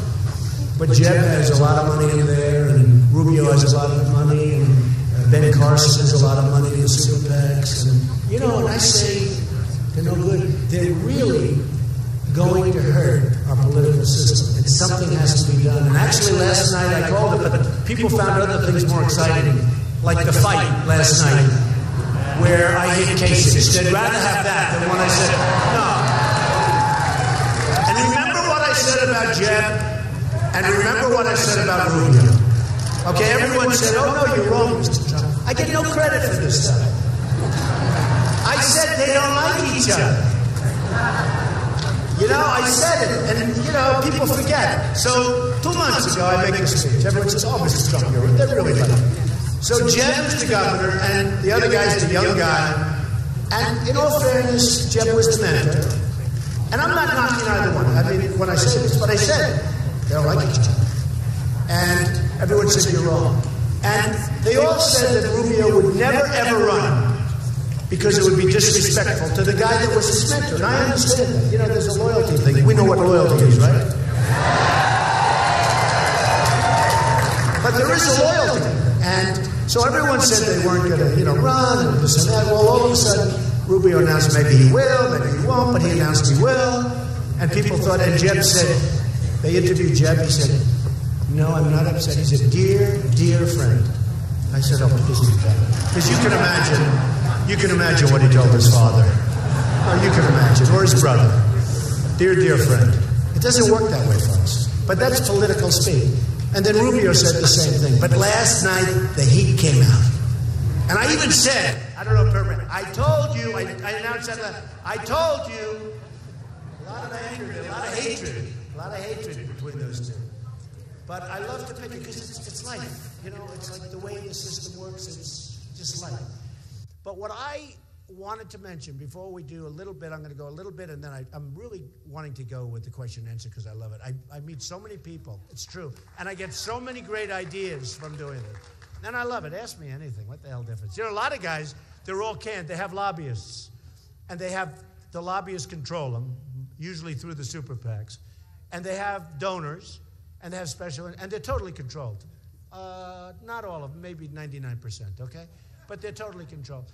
But they have people that totally, the pollsters, right? And these pollsters are tough people. They're smart. They make hundreds of thousands. Some make hundreds of thousands of dollars a month. And they do polls all the time. I said, what do you need polls for when every week, these guys, look at all those cameras in the back. They do polls like every week. They spend millions on polls. I said, why would you spend money on polls when you can get them for free from CNN, from Fox, from MSNBC? They come, no, it's true. I mean, I learned things about me. I haven't spent 10 cents on a pollster, and I've learned things about me that I never knew. So, and we're doing great. Like the evangelicals, we're doing really great nationwide. We're doing great. In Nevada, I won with Hispanics. Right? Number one with Hispanics. And I said that. It's funny. Immigration, it's an amazing thing. I'm number one with Hispanics because I'm going to create jobs. People want that. We're going to have jobs. We're going to take them away from China, from Japan, from all over. And we're going to have a very, very special. Look, we're in. Some people would say life support. We owe $19 trillion. 19 trillion. What do you do? 19 trillion. And, they just did a budget the other day. They're going to borrow another couple of $1 billion. So it's going to go up to $20 trillion. And you just say, why? Why is this happening? And do you ever notice they always get, and I'm now talking about the Republicans, they're incensed a week before they have the debt ceiling coming, all right? They're always incensed. They don't do anything for a year and a half, 2 years. And then a week before they start talking about it. Oh, we're not going to, you can't do it that quickly. You got to do it earlier. Like, the day it was done the last time, they should have started working on it. So all of a sudden you hear the debt ceiling's coming up next week, by the way.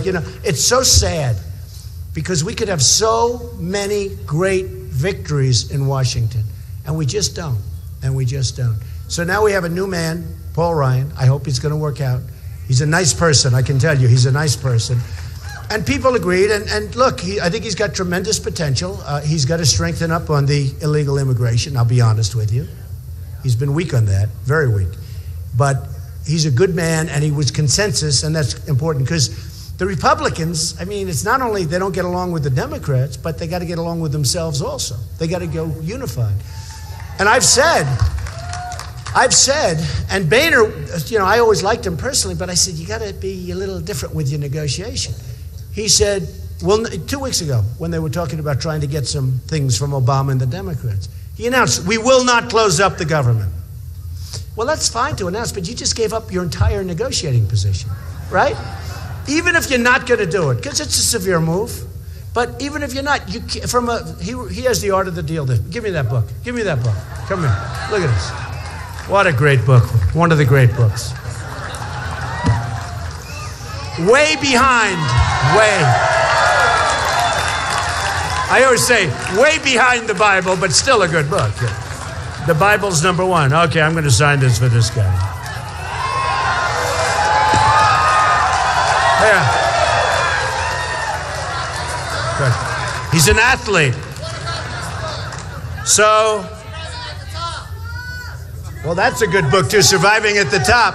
How about where I said that Osama bin Laden is coming to get us 3 years before it happened? Okay? So I was watching Morning Joe, good program, good guy, Joe Scarborough, and they said, yeah, Trump said this and that. You know, we're talking about Trump and military, because there's nobody that will be tougher and stronger and better with the military than me. And somebody was on the show that they didn't even like me. They said, you know, Trump wrote, there it is, right? Look at that book. There it is. But they said, Trump said they're going to come back. This is, remember, the first hit on the World Trade Center, where it was a bad hit, but it wasn't, obviously, it wasn't the one that happened, the ultimate. And there was a lot of stuff about a guy named Osama bin Laden, who was a terrorist, who was really raising his hand pretty loudly all over the place, talking about how he's going to come. And I mentioned him in the book. And I said, you better put this guy away, essentially, because he's coming to get us. You better do something. And you better be smart, and you better be tough. And, you know, who knew this was going to happen? But I remember Joe Scarborough, he looked, and they had read the paragraph, said, they're going to come, and they're going to do this. I said exactly what was going to happen. I'm good at this stuff. And I mentioned the name Osama bin Laden. And I actually mentioned his name because I saw his name. He was like, so Joe goes, whoa, when was this written? It was written a couple of years before the World Trade Center. And we can be tough and we can be smart. Like Iraq, we spend $2 trillion, thousands of deaths, thousands of lives. And you could say on both sides, in all fairness, okay? Thousands and thousands. We lost 5,000 more. They don't even know. Thousands of lives. Wounded warriors who are the greatest. I love. Wounded warriors. All over. So we have 2 trillion, the wounded warriors. We have thousands of lives lost. We have nothing. What do we have? Nothing. Iran is taking over Iraq. And we just gave them $150 billion to do it. No, think of it. Where do they make these deals? That's why, look, you know, I may be a lot of things, but I really know how. I'm a good deal guy. This would never happen. No, I mean, hey, Carl Icahn just announced he's supporting me. You know, Carl, a great businessman, great business leader, very smart, made fortunes, billions and billions. And he just endorsed Donald Trump out of the blue. But others too. And because he knows there's no games. We're not playing games. This guy, we have Kerry negotiating a deal, $150 billion we gave him. We don't get our prisoners back. Now they want to start a new negotiation. Listen to this one. For the prisoners. Did you hear this? The deal is done. They got their money, or they're getting it very soon. Oh, I wish there was some legal way. I wish this election could take place tomorrow. There's no way. I don't care what they agreed to. I guarantee that contract somewhere along the line, as incompetent as they are, because I've inherited a lot of bad contracts over the years. You know, where I buy a company cheap because the poor guy didn't know what he was doing and he made a bad deal. So you buy it cheap. You throw it into a chapter, you beat up everybody, and you have a nice little asset, right? You know, you do it. I do it professionally.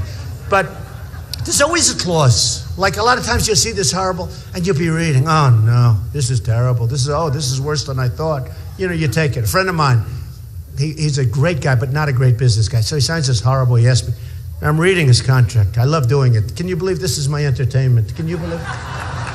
Other people do other things, but I like doing it. I like reading contracts. I'm reading, and all of a sudden, bingo, I see this clause. I say, you know, do you know you have the, no. And I help him, and I made some deal for him. He'll never forget me. Of course, he probably will. You know, people forget. They forget. But it was bingo. So as bad as these things are, and as bad as, let's say, that guy, there's always something. There's always something. And I'll find it. Oh, will I find it? Now, the other day, they said, hey, we'll start negotiating now for the prisoners. There are 4. They used to have 3, now they have 4. But they're only going to negotiate for 3. But they want 19 people that are here. Think of it. And what else? Many other things. In other words, they're starting off. Does it make you sick? It's just, every time I use this because how many things can you relate to that are so simple? One of the things that's very interesting, and one of the reasons I actually like taking questions and answers, because you have things that are bad in the country. But you have, let's say, 10, 12, 13. You make them in a speech, you can talk about all of them. Then if you make the same speech, they'll say, oh, gee, you talk about this. Well, how many things are there? You're going to talk about all of them. We can talk about immigration, illegal immigration. We can talk about IRS. Yeah, IRS is right. He says IRS and I say ISIS. Maybe it's the same thing. I thought, that's interesting. Who said that? That's very interesting. That's very interesting. But no, I mean, you talk about ISIS, you talk about the problems, you talk about Obamacare, which is going to be repealed and replaced. Obamacare is turning out so badly that in 17, it looks like they're going to have to go back to Congress and rewrite the whole thing. It's a disaster. And you people know it. The premiums are up 35, 45, 55%. The deductibles, you're not even getting anything because the deductibles are so high, you have to die. And who knows if it covers you if you're dead? I'm not sure. Do you get covered if you're dead? No, the deductibles are so high that I don't know. I mean, I don't know. So what happens is I talk about this, Aranda, because as a person that has had tremendous success, and I had, don't forget, they said, he'll never run, right? I've told this story. I love this story. He'll never run, the pundits. Oh, do they hate me? He'll never run. He'll never sign Certificate A. That's a one-page where you basically sign your life away. I signed it. Then I made the announcement. Then they said, oh, he'll never sign his financials. Well, I put them in almost 100 pages long. I think the longest ever put in was like 2 pages. Mine are like 100. I think it's 500, almost 500 companies. Tremendous success. So they said, oh, maybe he's not as successful as people think. I'm much more successful. In fact, I tell the story.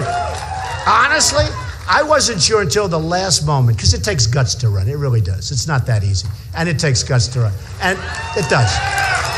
It does.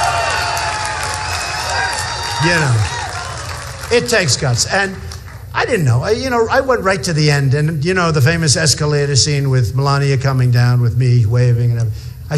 I took a deep breath. I went like this. Okay, baby, let's go. And I announced, and I brought up the subject of illegal immigration, and boy, did I take incoming, as Rush would say.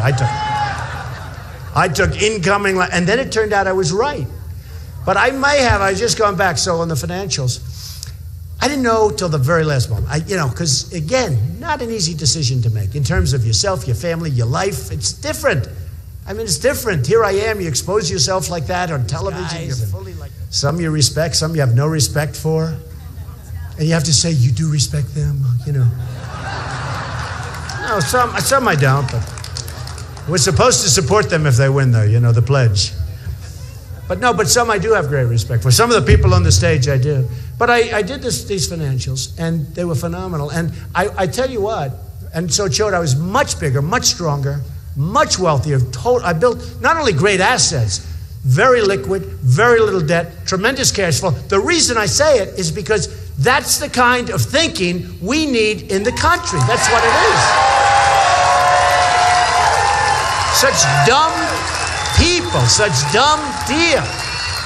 It's the thinking. I mean, it's a lot of the people in the audience. Maybe in a smaller way, you have that same thinking. You can't believe the stuff that you're seeing. Sergeant Bergdahl, 5 for 1. We get Bergdahl. No, we get Bergdahl. We get Bergdahl. They get 5 killers that they've wanted for 9 years. And they get 5 killers that are right now back on the battlefield, killing everybody. And believe me, they'd love to be here. They'd love to be right here. So we can't go on like this. And I said it to my wife. I said it to Ivanka. I said it to all my kids. I said, we got to do it. I mean, I don't know if I'm doing the right thing. Who knows? I've never done it before. But it's like I told Bill O'Reilly, Bill, I've been dealing with politicians all my life. All my deals go through politicians. I need zoning, I need this, I need that, I need taxes, I need tax abatements, I need all sorts of things. I get them. And I've always gotten them. I've done great with politicians. I deal with politicians, I deal with prime ministers from other countries because I always go in for the glamour deals, the big deals. They always want to meet me. So I have dinner with the prime ministers. But I get along with people. I get along with Democrats. You know, one of the big knocks on me? Well, he got along with people that are Democrat. Well, that's what we have to do. We got to get along, folks. You know, it's time. Washington is in gridlock. They can't do anything.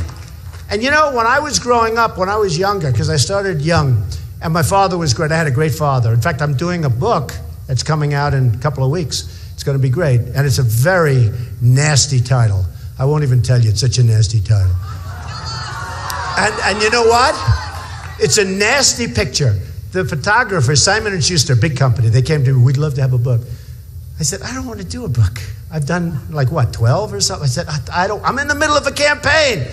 They said, we'll pay you a lot of money. I said, how much? They said, it's true. I give it to charity anyway, so I'm going to give it to charity. But you know what? So you feel guilty, you know.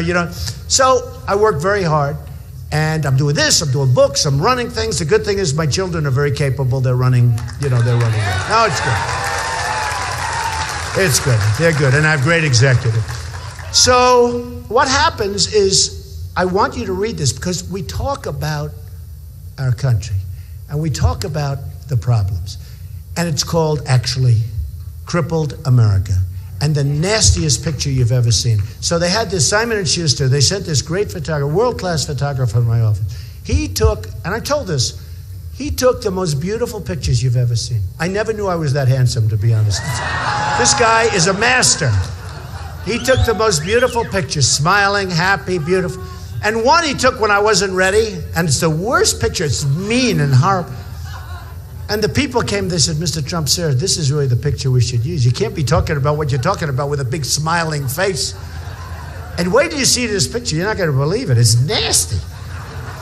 So, I think it's going to be great. I mean, it's the hardest I've worked on a book since The Art of the Deal. It actually is. And it was condensed, but it's the hardest I've worked on a book. So let's see. But we talk about a lot of the problems that we have. But we're going to do something that's going to be so special. We're going to take this country, and if I win, and it is if, everyone always shouts, when? It's always going to be, look, I'm competing against all these people. Who the hell knows? You have a lot of crooked people in the press. For instance, I'll give you an example. Last week, I'll give you an example how crooked they are. Last night, I'll go to last night. Last night, we won every single poll. Who won the debate? Now, I think Cruz did well. I do. I think Rubio did well, although I think Rubio had a lot of hard questions because, frankly, those are tough questions. Gave good answers, but I don't like the questions. So they're a little tough. But does everybody understand that? Yeah, I think you understand that. They're tough. But I did think he did well in terms of answering. I think that a couple of others, I really appreciated Mike Huckabee for, sticking up for me. He's a good man. He's a good man. He's a good person. He even showed my tie. He was really great. He's a great guy. But no, it was nice because somebody else could have said, what? I'll be the best president. He didn't say that. He said, don't you dare. Essentially, don't you dare say that about Donald Trump. He'd be a great president. Honestly, folks, there aren't a lot of people that would do that. He had a perfect opportunity just to talk about himself, and he didn't do that. So he's a special guy. He's a very good guy. So we're going to do something that's going to be so unique. But last night, all of the polls, every single one of them said I won. And yet the pundits, they weren't bad, but they could have been much better, believe me. They could have been, some were good. But every poll, even the CNBC poll, every poll said, and these are polls, somebody said, oh, they're online. Well, I'm not dialing in. Hundreds of thousands. Drudge is great, and Drudge is a legit person. He's a great person. And he's a straight shooter. They have the Drudge poll. They have, what the hell was that? Sounded like a duck behind. But no, they had Drudge, and they have Time Inc., Time Inc. I mean, you know, Time Inc. is, even though I was on the cover 4 weeks ago, so maybe it's a conflict of interest. I don't know. But they had Time, they had many, many polls, and they had CNBC did their poll. All right? And you could see that they don't like me very much, okay? And we won every one of them. And the pundits were, some were really nice, and some were trying to be as bad as they could possibly be. You know, as they also know the subject matter. They can't say you lost, but they said, well, Trump was a little off his game. I was? No, it's so unfair. You know, especially when you get 60, 70%. When you get 70% in an online poll, and you have 15 people up there, right? You have 15 because you have the previous debate. But you have 15 people up there, and you get 70%, that's impossible. If you got 70% and you had 2 people, it's like, we'll take that all the time, right, folks? So that was, but I'll tell you one of the most disgusting things. You have a group called Politico. It's a small deal. So dishonest. They are the worst people. They are the most dishonest. No, they're just dishonest. And you have others. You know, you have Huffington Post that puts us in the entertainment section, and now they don't know what to do. Yeah, but I sort of like Bill Maher, I must be honest. I do. I like him. Do you like Bill Maher? I don't agree with him, but you can like him. Do you like Bill Maher? Huh? I don't think he likes me too much, I will say that. No, but you have all of these different groups, and the most amazing thing is it comes out, and no matter how it comes out with hatred. You see the level of hatred on the other side. And I think, I've made a lot of speeches like this. I always have rooms like this packed. They're packed. And you people didn't have much time, right? You didn't have much time. But last week in Iowa, so I had a negative poll in Iowa. And it was the first time, no way. It can happen. Because for 100 days, there were even 100 days, I led every single poll. And I was surprised at Iowa because I have amazing relationship with the evangelicals, with the Tea Party, with, you know, all the people. And for some reason, I had a couple of negative polls come out in Iowa. And I was surprised, actually. And then we had a poll come out, a really good one. The ABC Washington Post came out on Friday. And it was a very, very expensive good poll. And practically nobody reported. I was killing everybody, right? And then they had another couple come out. They had the Gravis poll come out. I think I was 38 or I like killing everybody. They had all these, and nobody mentions it. And then it happened. I had a CBS poll. I think they talked like to 300-400 people. And I was a little below Carson. It was the biggest story I've ever seen. It's true. It happened. It was bigger than anything. It was bigger than Benghazi with Hillary. It was the biggest. It happened. They were so happy. They have gone crazy between Iowa and so I'm in Iowa. I had just gotten this negative poll. I have a group as big as this, at least, and it's a love fest. It's a total love fest. Now, I'm a negotiator, right? So that's what I do. The last thing I am is a beggar, okay? So I go to Iowa, and we are having fun. It was the best speech I've made, and in fact, the Des Moines Register that hates me gave my speech a great review. It said, unbelievable. Honestly, the Des Moines Register hates me. It's a liberal paper in Iowa. I'm going to start to like it, I think. I couldn't believe this. The story was good. And I had some other good stories. But then I had these dopes from Politico. They're dopes. They're third-rate people. It's losing a lot of money, I hear. It's probably going to be out of business soon. But, you know, they do this stuff. And they don't care. The truth means nothing. And then I had a couple of others. And even one of the networks that I was very disappointed in. So I do this speech, and here's what it is. Thousands of people. I had just gotten a little negative word. And I go to the people, I say, come on, folks, let's get with it.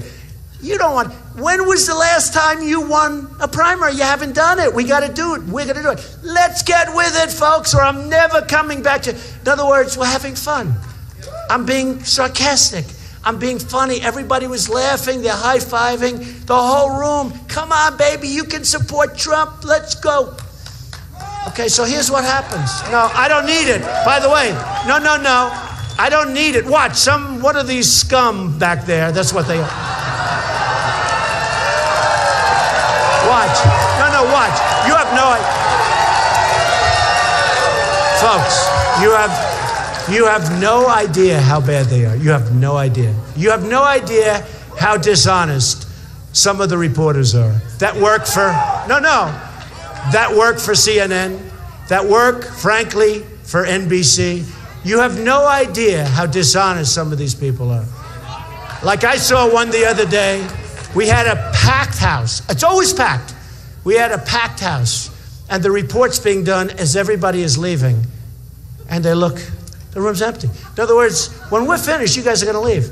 I don't want to have a reporter doing a report with the empty room, okay? I don't want it. So anyway, so I'm having fun in Iowa, and I think I'm going to win Iowa, but who knows? Look, who knows, right? Maybe you don't win it, who knows? But I love the people in Iowa, and I relate to the people, and they relate to me, and I have by far the biggest crowds. So I'm talking about it. We're having fun, we're laughing, and I'm screaming, you got to get with it, you got to get to Trump. Okay, all, laughter, sarcasm, and here's the headline. Trump begs Iowa for their vote. No, and it's just not me. And I even saw Newt Gingrich. I love Newt. He's a good guy. He's a good guy. But I watched him he was on a Fox show today. He said Trump did great in the debate. Trump's great. Trump's really smart. He actually said he's the smartest guy since Clinton. I said, you couldn't do better than that? He couldn't have it. He actually did. He said, great thing. But he said one thing because he reads the paper. He said, the only thing I disagreed with was when he went to Iowa and begged. Can you imagine going to a room and begging? Can you imagine? Now, it wasn't everybody, but there were 15% of the stories like that. And I think it's just so, most of them were good. I'm telling you, Des Moines Register was a great story. I couldn't believe it. I would have thought they would have done the other. So dishonest. But here's the thing. Places like Politico, they're third rate, and they don't make money, or they make very little. I hear they're going out. I hear they're not making, I hear they're just dying. They tend to die because they tend to die. And it's not only them, it's others. But the level of dishonesty with the press. So here's the thing, I make the speech, and I actually think, I said last week, I actually think it's one of the best speeches I make. Because I went in, just got my only bad poll in 100 days. So I went in, come on, folks, let's go, let's get with it. I'll never come back again. If you don't vote for me, you better vote for me. We're all laughing. Trump begs. And they knew that it was a phony deal. Everybody knew. All you have to do is look at the tapes. All you have to do is read the stories, even the stories from Henry. So you have tremendous dishonesty with the press. And therefore, when I have all these big crowds and everything else, you can't really, like I said to Bill O'Reilly just now, we have a tremendous crowd. I said, nobody gets bigger crowds than me. He goes, and he's a good guy. He's a good guy. He goes, well, that's not really fair. You're a celebrity, so you'll get big. I said, what does that have to do with celebrity? I don't think you're here because I think you're here because I have a view that we're not going to be taken advantage of anymore, right?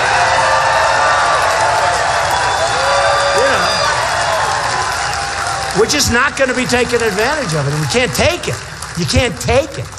And honestly, if I was a celebrity, if I were a celebrity without a guitar, a friend of mine, one of the biggest entertainers, said, you get the biggest crowds in the world without a guitar, which is a pretty good, meaning without music. Because the music guys get a lot of people, but we get a lot of people. But Bill just said, and I was a little disappointed with that statement, because it's not about being a celebrity. I don't think it's about having a view that's captivating the people in this country because they're tired of being taken advantage of. They're tired of being stupid. They're tired of having their leaders be out-negotiated on every single deal. They're tired of it. They're tired of having China rip us off on every trade deal, and Japan and Mexico and everybody else. They're tired of it. And I think if I were a celebrity, and if I walked and we're talking about, isn't it a wonderful day? Isn't the weather nice? Beautiful out, isn't it? And do you ever hear and I'll tell you, look, I deal with everybody all over the world. Chinese are very tough negotiators. The Iranians, the Persians, very tough negotiators. Oh, did you hear the new one? So they say it was our president that requested, because Iran decided now that they're going to get involved with Syria, right? You believe this? And why not? They got our money. And they don't have to develop nuclear. They can buy it. They have so much. What do they have to develop it for? Cheaper to buy it. So, according to what I heard, which is probably true, we got out-negotiated in the Iran deal. And President Obama requested that the chief negotiator for the Iran deal, who's a killer, I watched him on Charlie Rose being interviewed. After watching for 5 minutes, I said, Kerry cannot handle this guy. Can't handle him. The chief negotiator, our president, just asked that he get involved in talks having to do with us and Syria. So we're going to have more. We'll end up giving more and more. We're not going to have anything left, folks. We're not going to have anything left. I saw this. I said, can you imagine? You get fleeced by a guy who's a great negotiator. I'm not knocking Iran. If you can make a deal like that, I would have doubled up the sanctions, sat back. They would have, believe me, and I would have never given them, of the 150, I would have given them squat. They would have gotten nothing. What they're going to use, they're a terrorist organization. What they're going to use that $150 billion for is, you don't even want to think about it. You don't even want to think. The 24 days, how about the self-inspections, where they actually do their own self-inspection, right? They do their own self-inspection. How about that one? Is that one of the... So we don't get anything. So now we have him. They want him to get involved. The same guy that did... Because you know why? We're comfortable with him. Because we're comfortable with losing. The country has become comfortable with losing. Now, last night, it's right. I'm not comfortable with it, I'll tell you. Drives me nuts. That's why I'm doing this. Last night, I got the only applause. They said, your summation. They give you a big 30 seconds. Right? It's hard to sum up. But I got a very large applause. Because I said, I negotiated. It was a 3-hour deal, and he said it wasn't. He's wrong. And we have it was always a 3-hour deal. And I said, who the hell wants to watch? Who's going to want to watch? I wasn't even I could stand up for 30 hours and do this stuff. But I said, who is going to want to watch a 3-hour debate? Nobody.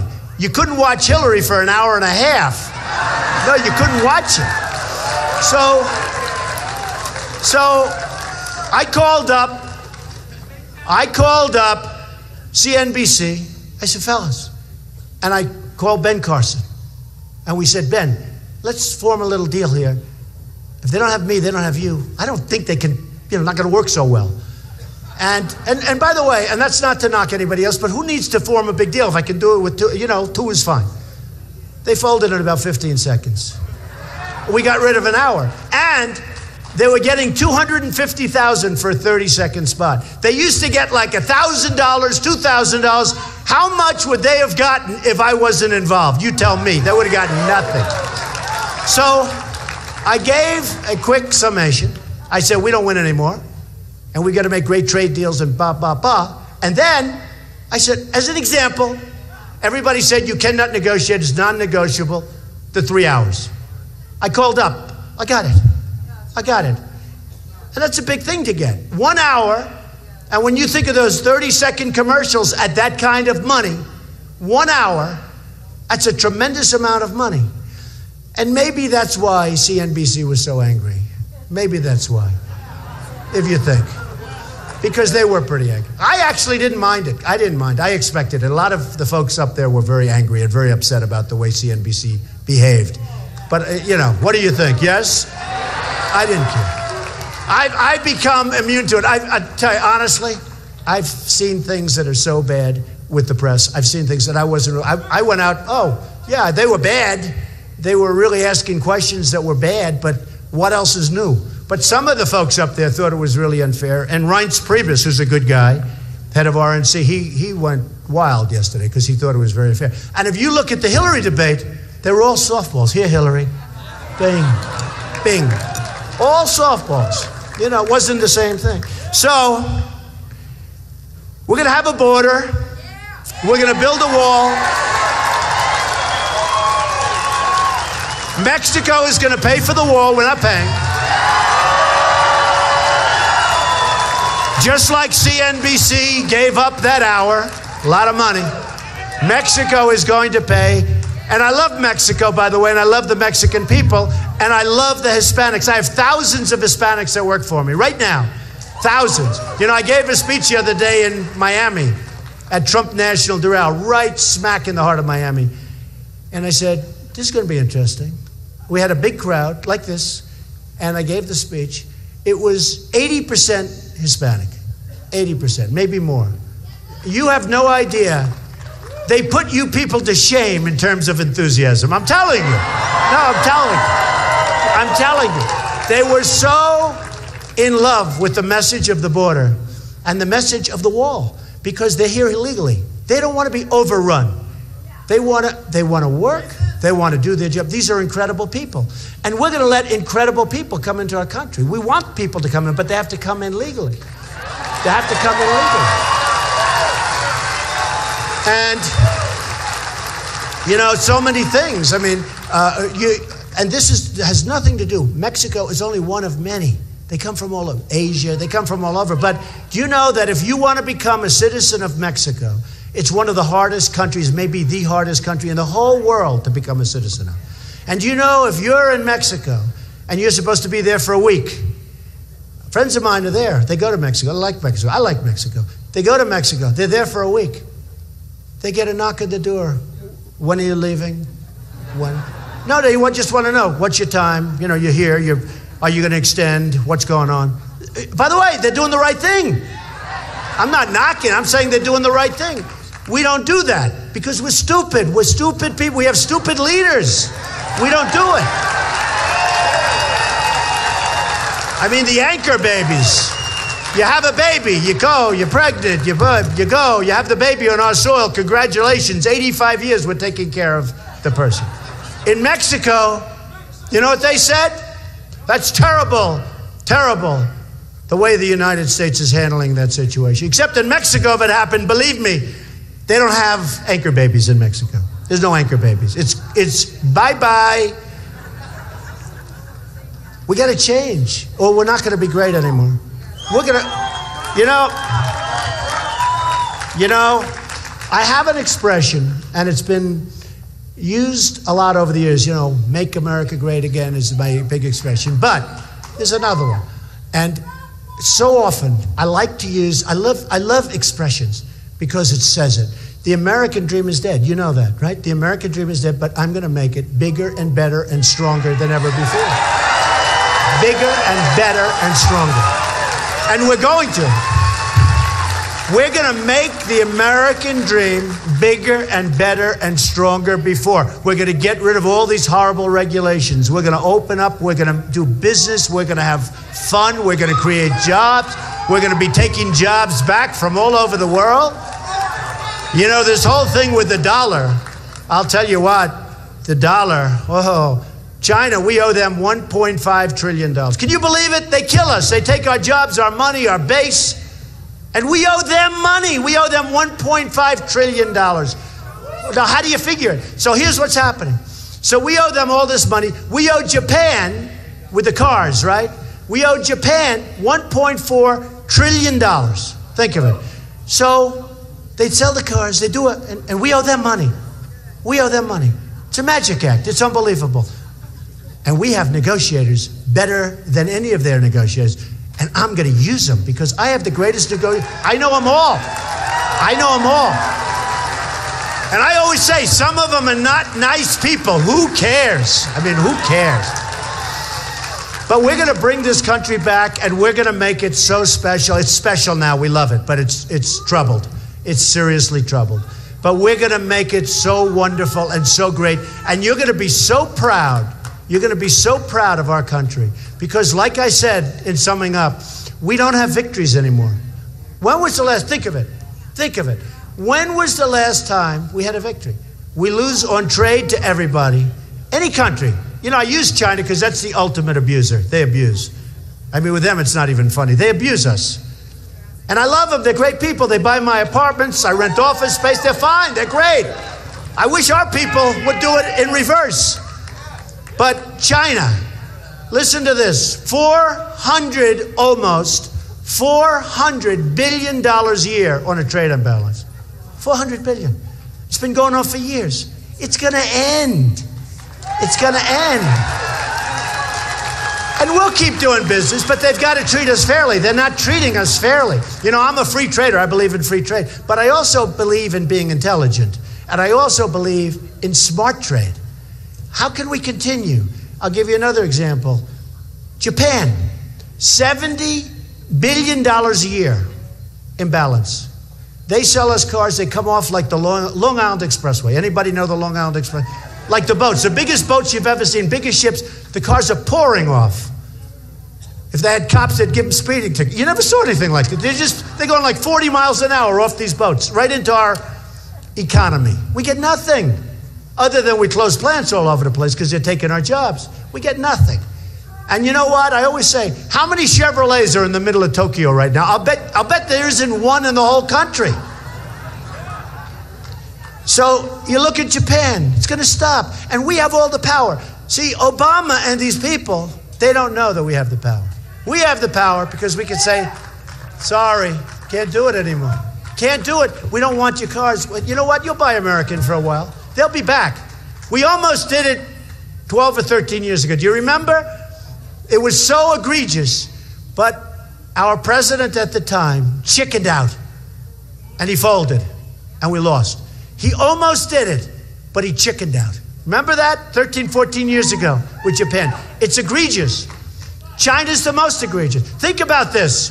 Think about a Carl Icahn or me or somebody working on the China deal and making it much better. So instead of $400 billion a year, would you love to break even? I mean, who wants to break even? Would you love to?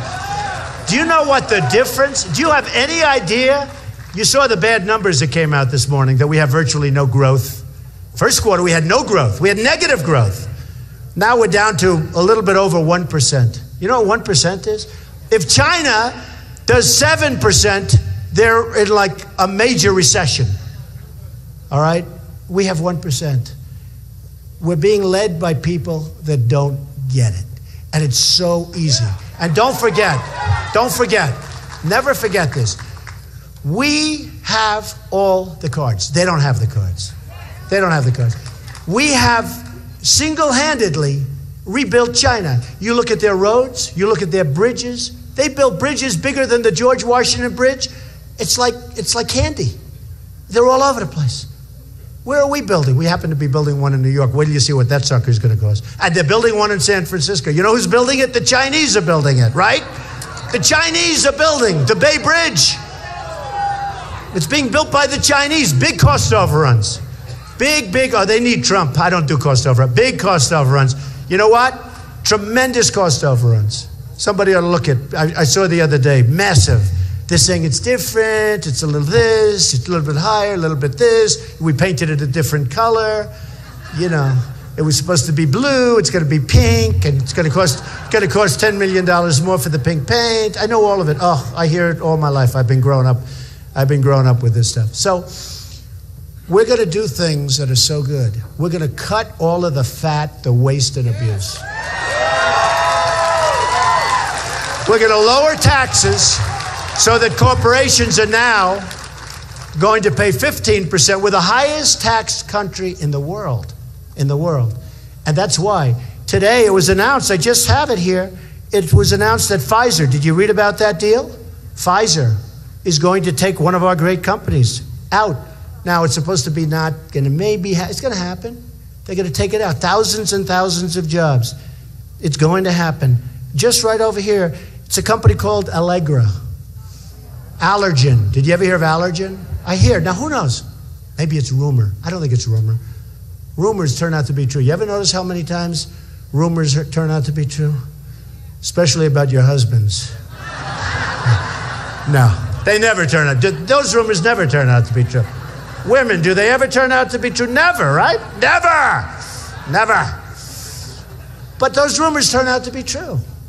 And it's pretty bad. Oreos. The man mentions, I don't eat Oreos anymore. But they're moving from Chicago to Mexico. They're going to make Oreos now. Big plant. Closing it in Chicago. Why? Where does it help us, folks? Look at New England. All over New England, you see these factories that have left. Most of them have gone with NAFTA. Another great deal. Most of them have gone to Mexico, but they've gone. How does it help us? How does it help us? We are going to create jobs. I will be the greatest jobs president, and I say it, that God ever We have 93 million people in our workforce. Many of them want to work and they can't get a job. I mean, it's like incredible. Because our jobs are leaving. Our manufacturing's gone. Take a look at Caterpillar Tractor. Great company. You see the bad numbers on 2 days ago? Really bad numbers. They're not selling. The dollar now, the Chinese are so happy. They cut their dollar. They cut their currency. Japan cuts its yen. Japan's having a field day. They have a very smart leader. They're taking our business. Komatsu has taken all that tractor business. And we sit here with the strong dollar. And you know what the strong dollar is good for? It's good for a guy like me. You have a lot of dollars. But it's only good if I want to go to Europe and buy things. Or if I want to go to Asia and buy things. Then it's good. But how does that help us? It doesn't help us. We're not going to have any exporting pretty soon. And all of the things, the trade agreement is a disaster. And by the way, she says, no trade agreement. This new trade agreement, it doesn't mention the single greatest tool that they have to take advantage of us. And you know what that is? Currency manipulation. And the greatest ever in history has been China. So we're going to change things, folks. And I said this the other day, and somebody said, well, that's a very severe. What China has done to us is the greatest theft in the history of the world. It's the greatest theft. We have, and Europe's helped a little bit, but we have done most of it. We have rebuilt China. The money and the jobs that they've sucked out of our country, we have rebuilt China. And we're going to reverse it. We're going to reverse it. So believe me, and you can count on it. All right. You can count it. Let's take a couple of questions. Go ahead, sir. You have a microphone? Yeah, give him the mic right here. This guy, good guy. I think he's a good guy. You never know until after that. Come on, give him a mic. Where's the mic? Let's go. Okay. I referred to the Lincoln-Douglas debates. Right. Why can't we get rid of the moderators and just have debates without moderators? Well, you would think that, I guarantee you, these moderators are not big Republican voters.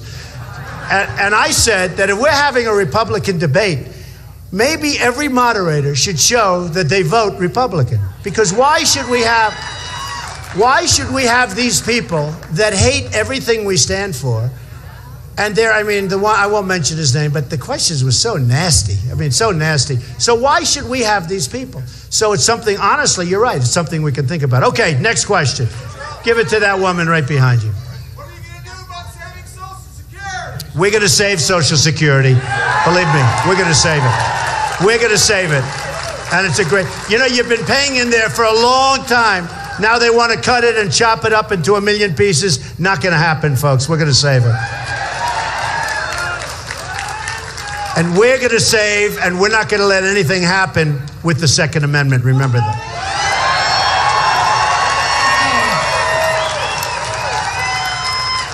One other thing. I heard the beautiful name of Israel. Israel is safe with this one. Safe.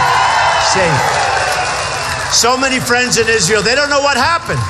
They have a president who they actually think Obama hates Israel. I think he does. This pact is so bad for Israel, so dangerous. We will save. I think Israel's in such a massive amount of trouble because of the agreement. I'm so glad you mentioned that. We will save Israel. Nothing bad is going to happen to Israel. Okay. I have a statement. Yes, ma'am. Go ahead. And I have a question about a rumor. Okay. I've been voting as a Democrat for 55 years. So I think we've converted her, man. Yes. Have we converted you? Yes, you bet. And I'm going to be We've voting converted her. I love her. Trump. People are going to be amazed. A friend of mine from Los Angeles, very liberal guy, Democrat. People are going to be amazed. He said, you have no idea in LA how many people are going to vote for you that are liberal Democrats. They're tired of having their face shoved into the sidewalk, believe me. Right. Yeah, go ahead. The rumor that I heard is that John Kerry's daughter married a physician in Iran. Who's related to the negotiator. And, That's what I've the heard. best man was the negotiator for the Iran deal. Now, what's with that? I heard that. I don't know if it's true. Hey, could you guys check that out in the press? Let the press check it out. Don't worry. Don't worry. If it's true, they will not report that. They'll report on it. Go ahead. In one of your interviews, you said if you became president, you would not take the salary. The what? Your salary. Yeah. I am not going to take a salary. That's an easy one. That's a real easy one. Have you considered or thought of taking the money and giving it to the wounded warriors? I would do that anyway. I already do it. No, the wounded warriors are our best people. I have a lot to do with the wounded. The wounded warriors are amazing people, so yeah, I would certainly do that. Okay, let's have one. Come on, let's go right here. Make it nice. Go ahead. I'm a female small business owner. Good. Do you have any good plans for that agenda? Small business? Yes. Lack of regulations. You're being regulated out of business. No. We'll be going back so many years on regulations. You know, the regulations are out of... I have friends that are small business owners. They can't survive. And not only that, they have inspectors who are outright nasty over nothing. They have no idea what's going on. They're going to lose their businesses. We're going back, I'll bet you we go back 15 years and we cut most of that stuff out, okay?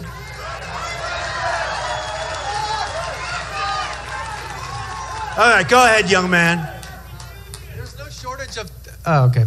There's no shortage of talented U.S. tech workers, yet we hook up Zuckerberg with cheap foreign labor. What will you do to lower H-1B quotas and put American college grads first? Well, you know, that question was asked to me last night, but it was asked in a very crazy way. What I do want, very important, because we have to have, with great talent, when we have these students, number one at Harvard, number one at Yale, number one at Princeton, number one at Stanford, the best schools, they get thrown out of our country. I don't want them out. You understand that. I want them to go to Silicon Valley, et cetera, et cetera. With the workers you're talking about, before anybody can come in, because the question was asked, I was talking about Harvard, Yale, Princeton, and Stanford last night, and the question was asked about the visas. We have to make sure our people are working first. We have to make sure. I don't mind taking people at all, but we have to make sure we need them, and we have to make sure that our people are taken care of. So important. Okay, go ahead.